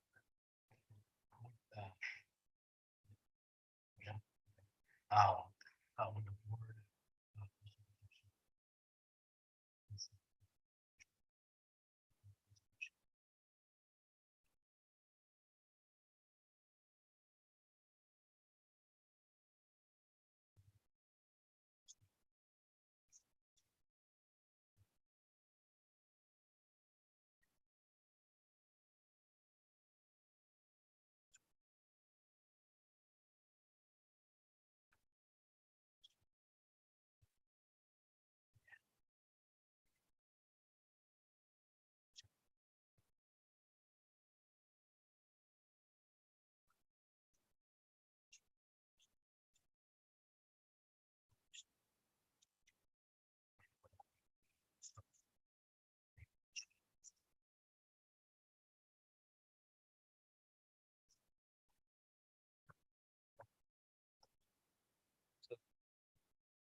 As I asked pretty specifically, like, what's the plan for getting something that outlines the pedestrian bridge construction? And I don't think we got an answer on that. I'd like to know why capital is asking for that. I know you said that would be more of a construction plan item. so the actual design, when I spoke to to Greg what his concern was disturbing the bed in the banks. Okay, so Which that we was, are not. Priest's asking. Okay. Yeah. So that would be just a response then. Yeah, I'll put that in writing so that we respond to that to close this out, but like I said, it's not anything substantive, it's a change, anything. The question I have for Emily, is there any reason that we need to have simply rising, resolution, right?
Yeah, they'll leave that to the motion. Vote on, taking that next step, it gives us, it lets us kind of move things forward in the, absence of the meeting upcoming, especially.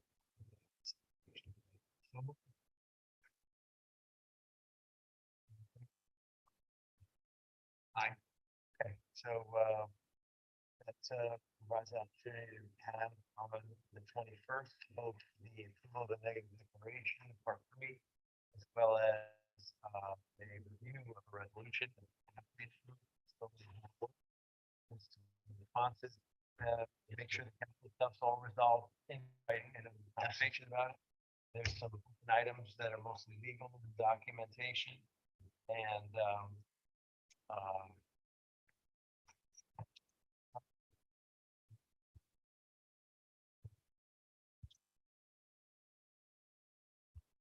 moving on to P 21-13-14, 54 South Manheim, Manheim Muse.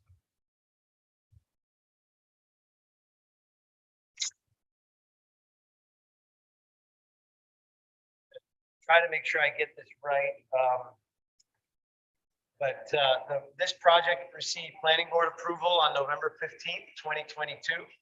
It's a site plan and subdivision, lot line revision consolidation involving 3 parcels, and consisting of approximately 3.12 acres. Then there's some details about that, including the applicant wanted to re-subdivide the 3 parcels into 2 lots as follows. A 0.29 acre residential lot that will contain an existing single-family dwelling on Hasbrook Place. So that existing 0.29 is, will hold that single-family dwelling that already exists.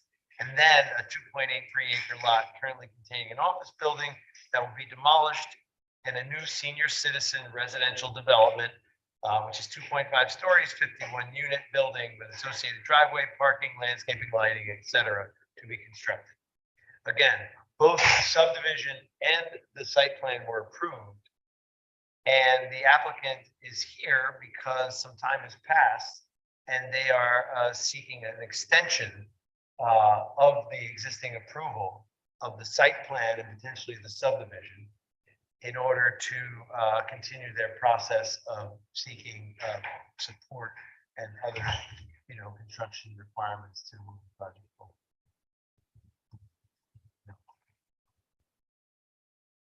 Yes.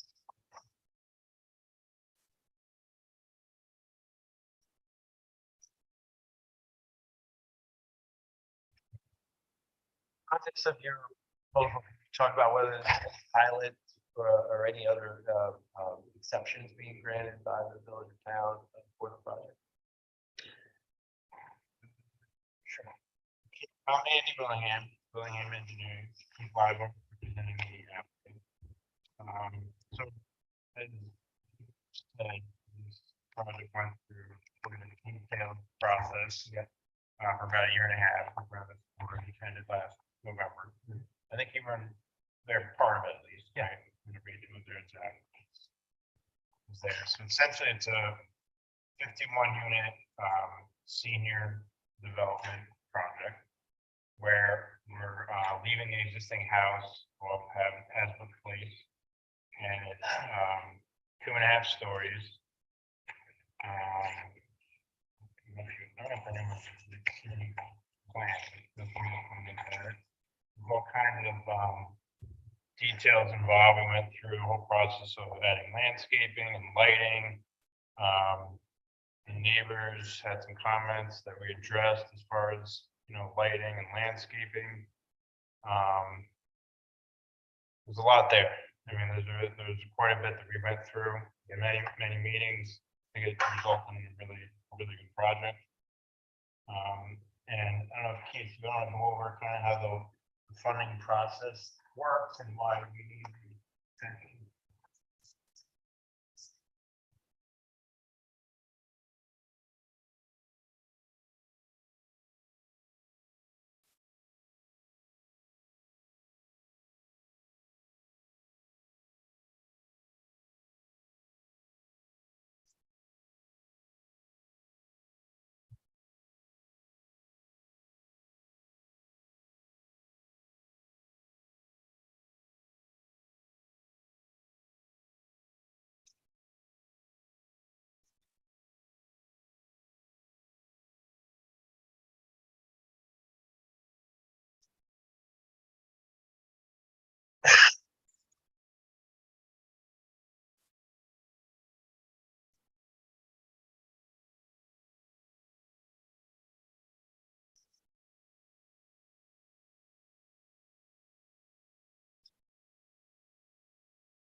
So thanks, Autumn, 'cause I think it was helpful for everyone to kind of make sure we understood what the project was about and how it came to be, and thanks for explaining that, Keith. So the question is sort of a two-part question. One is that there is a request for the planning board, which is within our purview, to decide to extend their approval for up to 1 year, so that they could continue the process of seeking funding and eventually getting to a place where they might be able to begin construction under the exact site plan that was already approved. It is still under approval for a couple more weeks. Yeah. I'm finished, especially if you have clarified.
Fine, plan. So we had that, we were filling the position and we get, planning board said yes that night, that 90 days would start until the planning board signs it.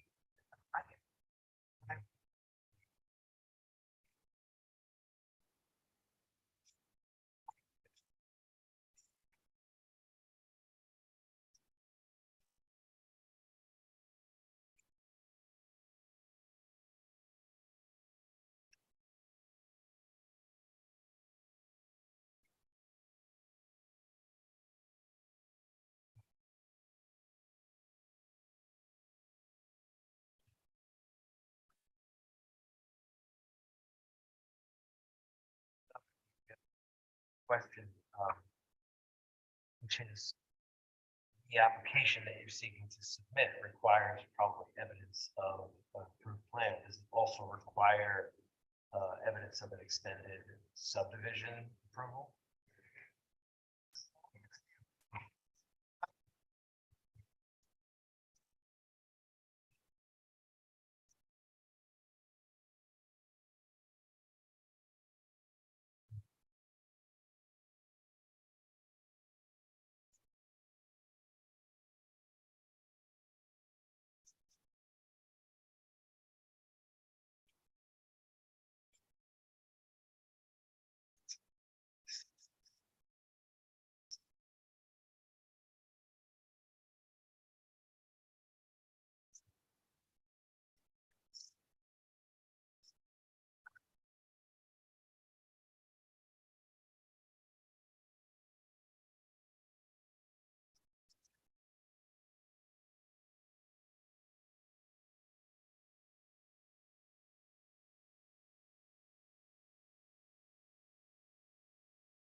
still the 9th, not, I don't know what date.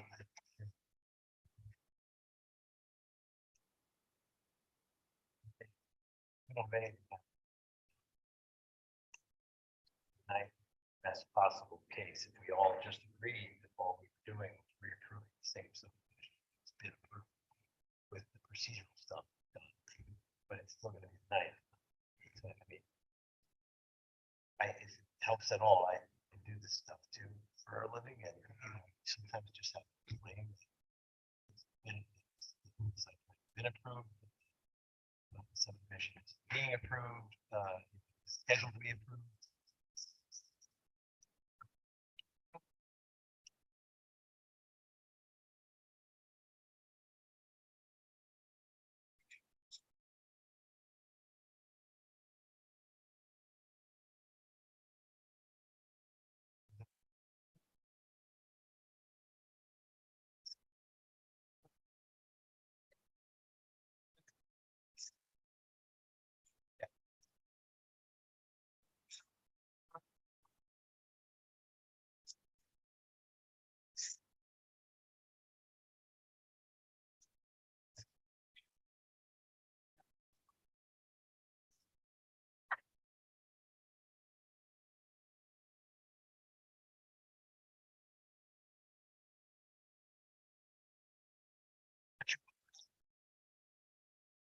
Site plan, special use permit, and subdivision upon submission.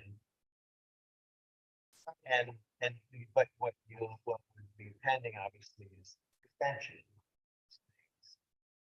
Which I'm sure upon approval, contingent approval, or get the grant, then they say, okay, now show us that those things are still in place. And not speaking for you, but I think that might be.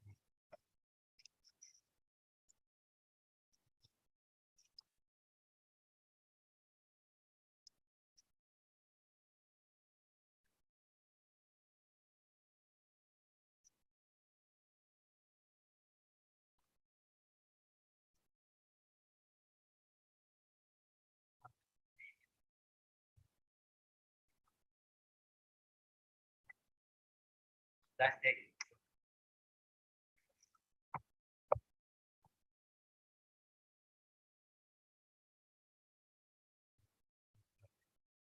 Trying to keep the percent. So I think, regardless of what we do, the best we can possibly do is still after the date of submission, which seems to be November 7th. So I think what we're asking this board to consider is whether we would vote to approve an extension of a period of time, my recommendation would be 1 year, of the site plan and special use permit that's, again, been reviewed extensively and approved less than a year ago. And that's what we can take action on in this meeting. And if the subdivision law requires the procedure of a public hearing and ultimately a re-application and reapproval of the subdivision, the earliest we could do that would be the 9th if we were to try to build it into that meeting, but our preferred way to do that would be on the 21st. The subdivision, the public hearing.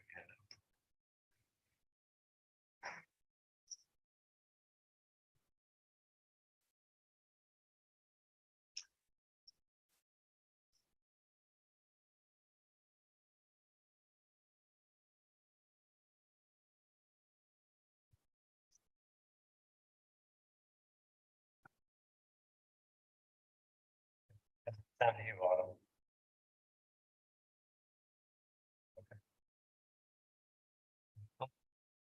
My opinion is this. Especially if you want to have another item.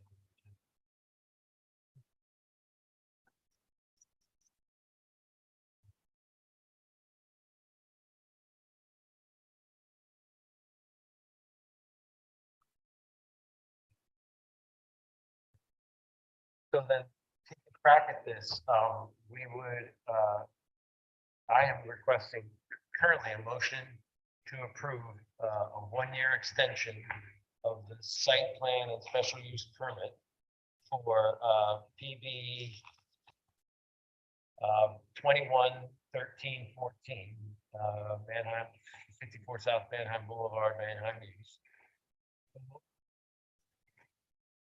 All in favor? Aye. Okay, so that's the extension. Secondly, I would be seeking a motion to schedule a public hearing for the approval, review and approval of a subdivision as outlined in the summary and is in the subdivision application for November 9th, which is a special scheduled Thursday meeting. Good one. Yeah.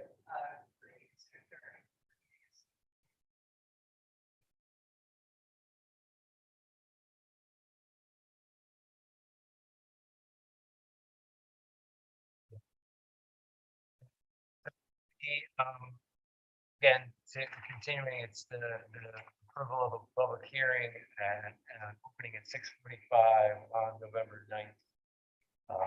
In order to proceed a decision on whether we can reapprove or approve this. All in favor? Aye. Yeah, I think that's the last thing, right? So the last thing would be seeking a motion to authorize the preparation of a resolution of approval for the subdivision that we will be holding a public hearing and approval process for on. So. Favor? Aye. Thank you very much.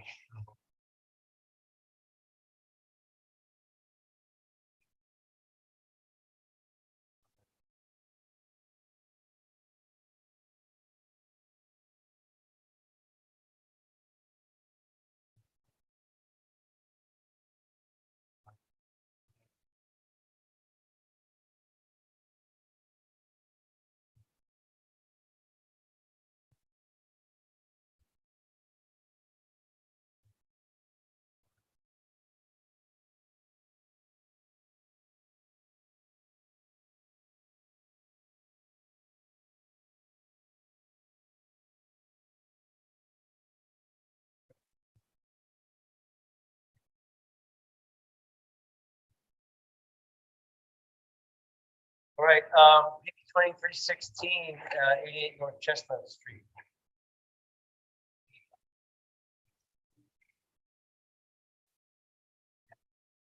Would you like to come up just in case the microphone? Andy?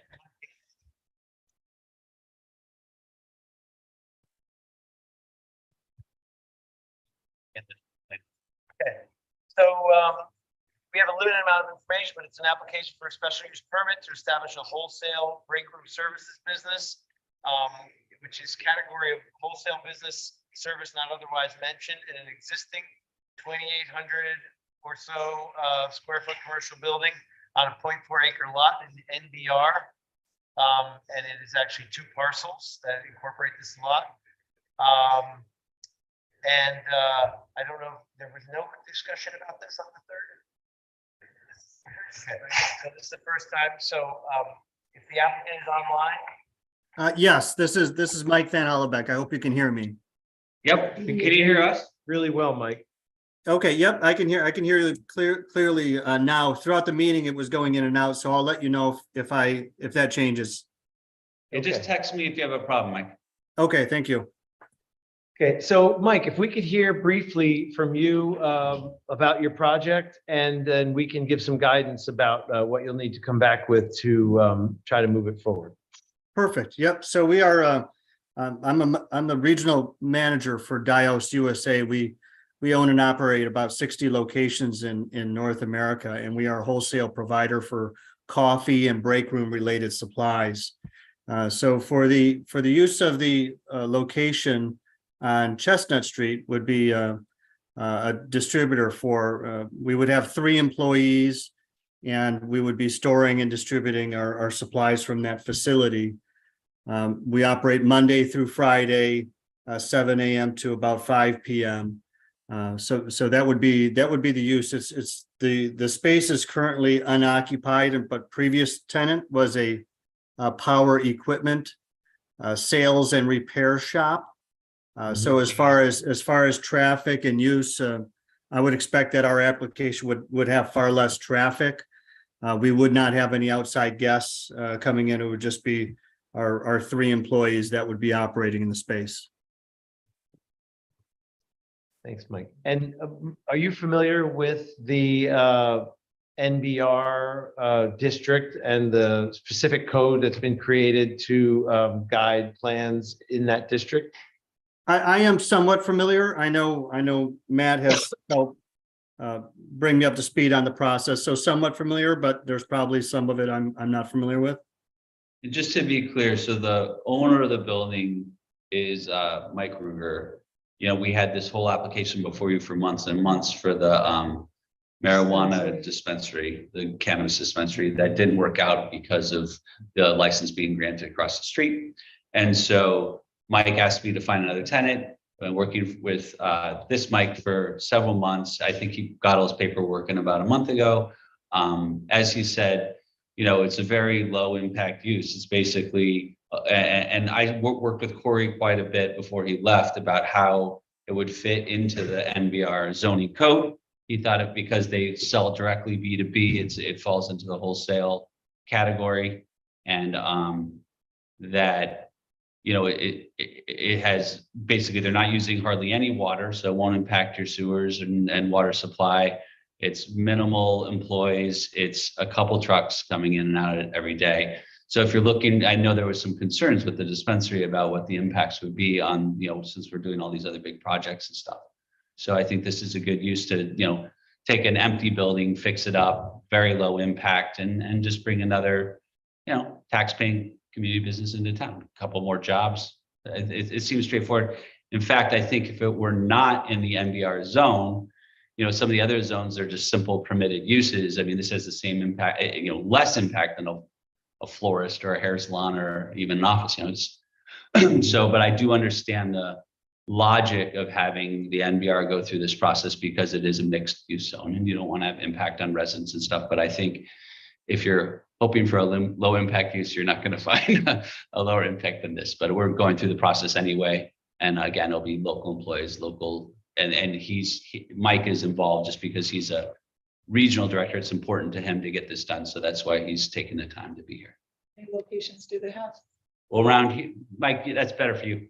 Yep. So we have 60 locations throughout North America, and we have so in the state of New York, Buffalo, New York is the only other location in the state of New York that we operate from.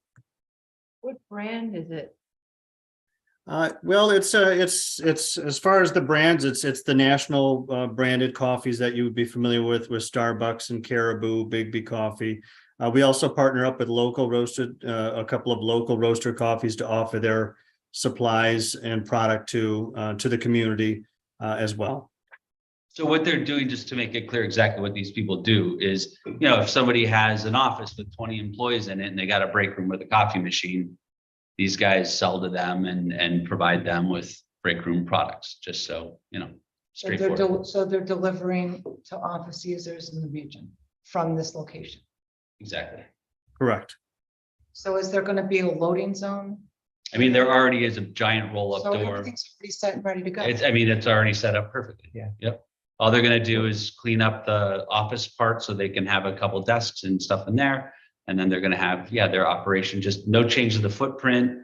And they don't really need hardly any parking. They can park already in that lot along the side there where Tony's Power Equipment had, and there's a few parking spots up front as well. Mike, how many trucks do you expect the business to be using daily?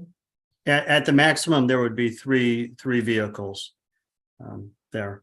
And as far, we're not planning any alterations to the outside of the building or the landscaping. All of that is staying as is. Yep, we're gonna actually upgrade make the cooling and heating just incidentally more. Right now, there's like an oil burner in there and stuff. We're gonna do like a split system kind of thing. So it's gonna be a little more efficient in the office area and try to clean it up a little bit.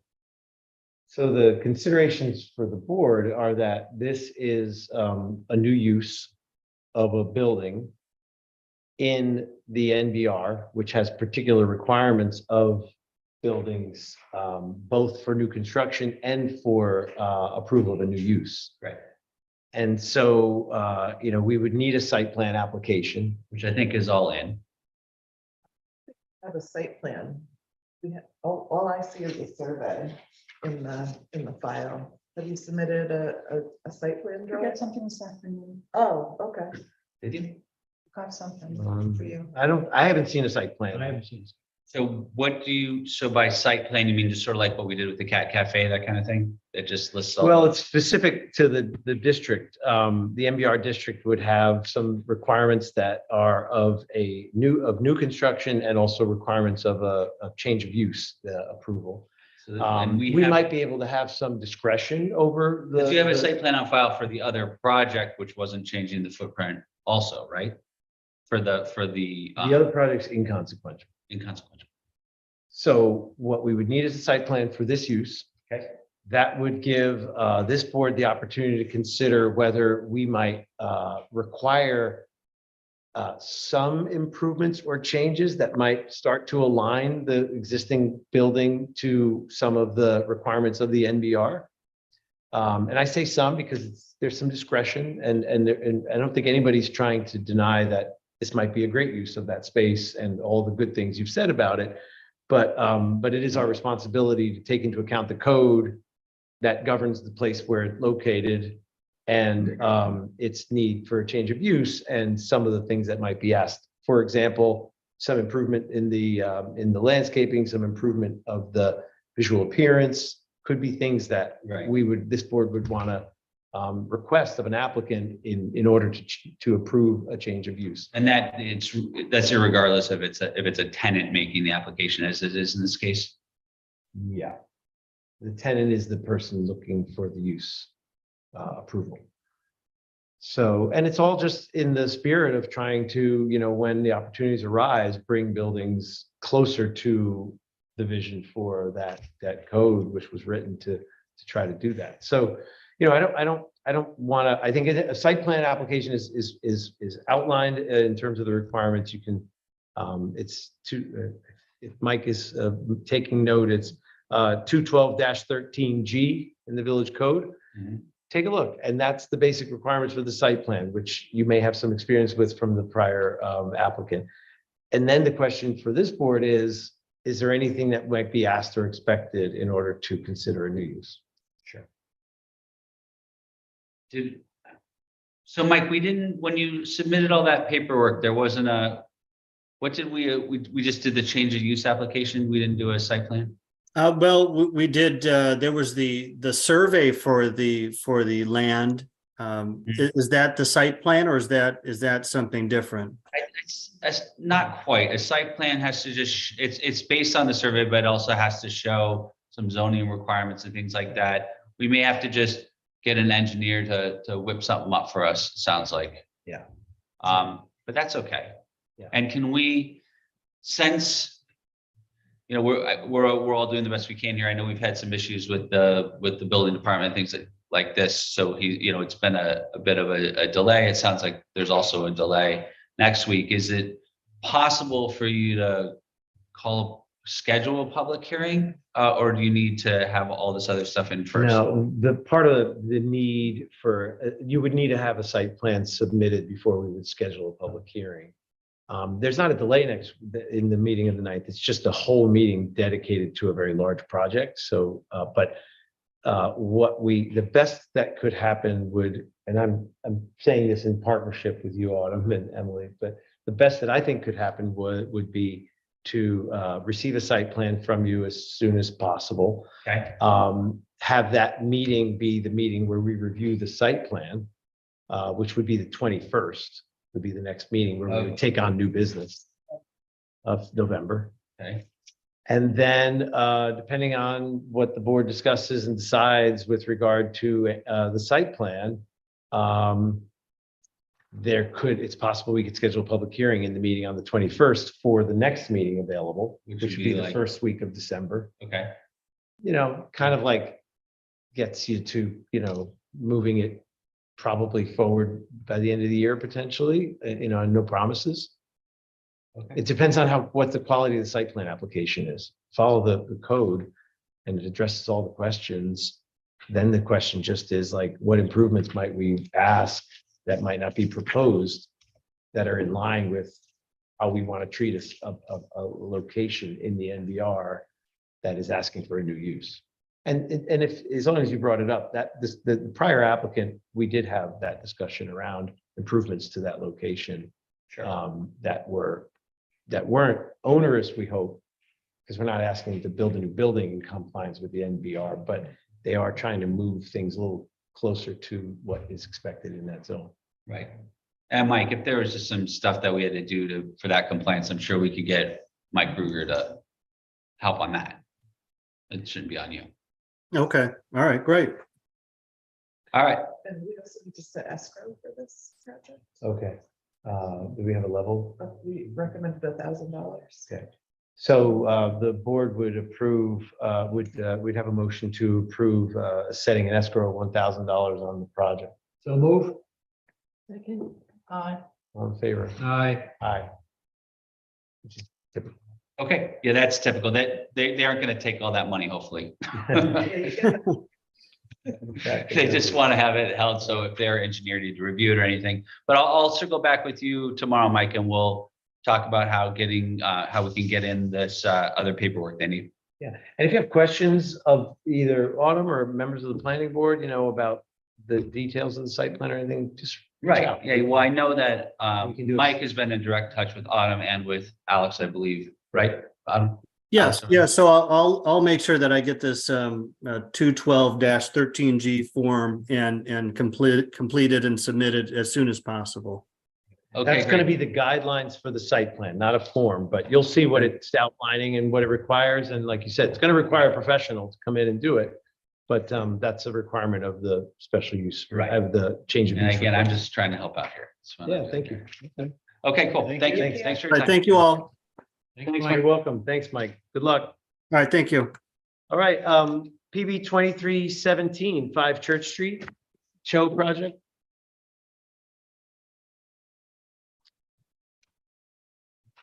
So I believe this conversation started in the last meeting. No, it didn't. Okay, sorry. I wasn't at the last meeting, so I keep checking. But the summary is that this is an application for a special use permit to establish a short-term rental in an existing 925 square foot second floor apartment in a existing building on a lot in the B2 district. So a short-term rental does require an application, and the application guidelines are outlined in the code. We can tell you specifically where that code is, but essentially what is expected of you is a site plan application, which would allow this board to consider whether the application meets the code's requirements for a short-term rental. And then when the board determines that the requirements for a short-term rental are met by the application you've submitted, then we can vote to approve and then that short-term rental would be approved in the apartment. But with what we have now, it's not possible for us to act on anything unless you have some specific questions or any explanation you want to give. We started the short-term rental not knowing that we are not allowed, and we started it, and then I think we made a phone calls and we said, someone at the town said, you can, and then we did it, but later on we found out that we're not allowed to, but we were doing good, and then we tried to we have the first floor, we have a Krishna kitchen, and then we kind of have that some kind of the partnership. So the one who's booking on the second floor get the free bowl from the downstairs. Cool. That way we can have the more, so some people actually come to have the free Krishna kitchen meal, and then also they're enjoying the town and stuff. Yeah. So I like the idea, like a bed and breakfast with Krishna kitchen. Yes, because A nice idea. yeah, so that's what we studied, but we studied it and then a week later that we found out that we're not allowed to do it, so that's why, but yeah. So what is required is what's called a special use permit for a short-term rental. It requires an application. The application guidelines are in the code. There's specific application guidelines for a short-term rental. Like the signage or the messages you might have to have up for a tenant, for example, and, you know, means of safety for egress, or, you know, it's just basic requirements of it. And they're in there and they're clear. And you might even be able to do it without an engineer or potentially, you know, just draw up the plan yourself and address the issues that are in there. But if you could do that and submit that, then we could have you on the agenda for an upcoming meeting. Probably the next time we could do it, depending on when you submit the information, would be the 21st of November. Would be the next meeting you could be in. So you'd have to submit this information be within 2 weeks of that meeting date. So it gives you about 2 weeks to do it. Yeah. And then we could consider it under the short-term rental code. Yep. So thanks for not doing it when you weren't supposed to do it yet. But if you submit the right application, we can do our best to make it possible. Okay, yeah. All right. we will do. Thank you. Sorry. Thank you for your patience. I know you've been waiting a long time. But that's just the way this process works. We'll get you earlier in the meeting. We also need to set a small escrow. So what we ask of all applicants to the board is that you submit a certain amount of money that might be used for any fees the board incurs, the village incurs to review your plan. Sure. It's likely to be very limited, if anything, for this application, would be 500 for this. So it would be an escrow of $500. And so a motion to approve. So moved. Fine. Aye. Okay, so there's a motion to approve an escrow of So I $500. mean, yes. Yeah. Okay, yeah. Sorry for my English. That's okay, thank you. And so you can be in touch with Autumn on how to pay the escrow, submit an application aligned with the short-term rental guidelines. We'll consider it as of the November 21st meeting if we get it. Thank you. All right, thanks. Good night. Someone wants to short term. And they want to switch it to long term, do they also need to go through the process? Yeah, that's a good question. How are you? Thanks for your patience. I'll look at that for you. We usually do an approval of any change of use. So I think they would, but it'd be pretty simple. Basically the same guideline, I It's think. just one apartment. Yeah, It is in that significant. So PB 2218, 6, 8, and 10 Cooper Street, David Shepler. This application was approved on June 20th, 2023. And it's an application to construct 3 two-family detached dwellings, 6 3-bedroom units in total on 3 separate vacant parcels. Excuse me, it is getting late. The issues are that the issue is that the application wishes to change the roof style on the approved homes. And there will be no change to the footprint, no change to any of the engineering requirements or any of the things we carefully, or as I understand it, any of the things we carefully reviewed for your approval. But if you could explain, David, what this request is about. Yeah, you bet. So the bottom line is I stared at this for weeks on end after you approved it. And I just couldn't get over the fact that I didn't like it. And so I hired a new architect and went back to the drawing board for the aesthetic aspects of the building. And so this is the original design. We were trying to preserve some of the elements from the other homes in the neighborhood, but it just didn't make sense aesthetically to me and to the. So we went back to the drawing board, asking them to keep, as you stated well, keep everything as is in terms of structurally, but change the aesthetic look of it. And they actually accomplished a bunch of things that made me really happy. Not only met my aesthetic need demands, but they actually improved the solar positioning of the solar output of the homes. It's basically the entire roof has a solar, the southern exposure as opposed to only using these gables for that. So we actually have a better solar profile because, as you know, these are intended to be net zero energy structures like everything that I do. So, so those are some of the additional gains from that. Would you mind But you overlaying can- that? So it's a really, that's really just all solar panels. That's right. There are two groupings of panels on, and also some of the material changes are improve the look as well. It's a metal roof now as opposed to a tiled roof. And stuff. But yeah, you can see the solar panels here. So this was the original that you saw before. A bunch of, So in terms of gables. one-to-one Oh, comparison, this that is- front with the former gables this. now looks like that. that's right. And this is the back that is, this goes with this goes with that.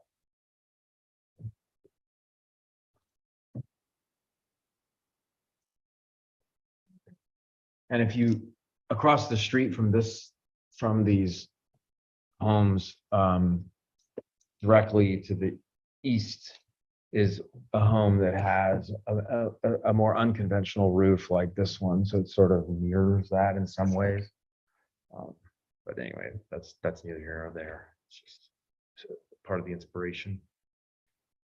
Well, that actually means something because, some might argue that those front-facing gables, multiple gables like that is an appealing aesthetic. I just don't know if they get it. Everything has to have gables or be a mansard roof, Right. but But- it doesn't feel, it's just like, okay, Right. this is a fake Victorian, fake colonial, Right. Yeah. and that's. It just adds some- Sticks Yeah. somehow. Yeah. It's just kind of wasteful, It is. right? You're creating structures that serve no, to your point, that serve no They're not- function. They're not real, they're not, they don't, I mean, to me, like, I feel like what people need they need large windows, Yeah, so you get light. yeah. You need roofs that, I mean, I don't know. It drives me crazy when I think about it.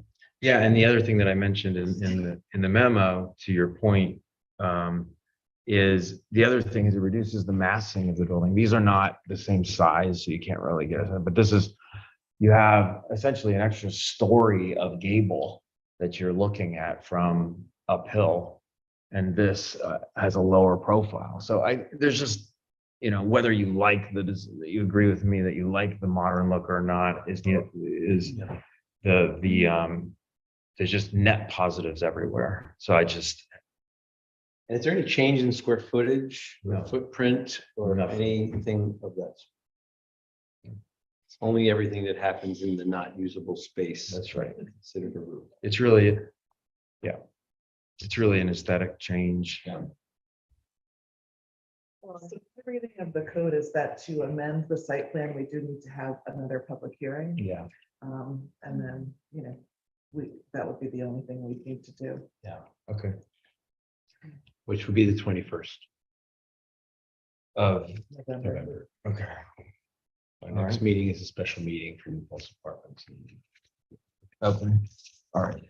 So, thank you for the submission. Thanks for your patience to wait. Would have a motion to schedule a public hearing on November 21st for the review of this change. So move.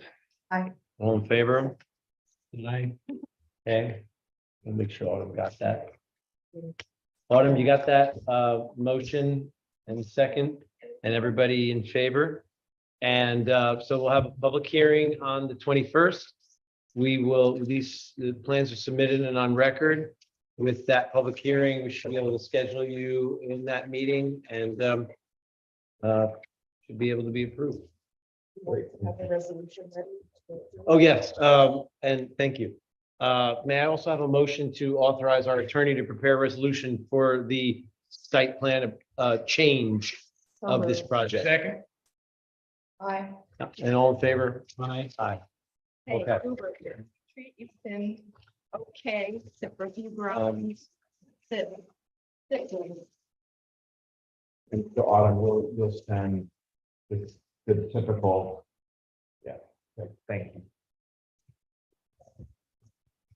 All right, thanks everyone for that meeting. I think 1:45 took some time. But we create, motion to adjourn? Second. All in favor? Aye.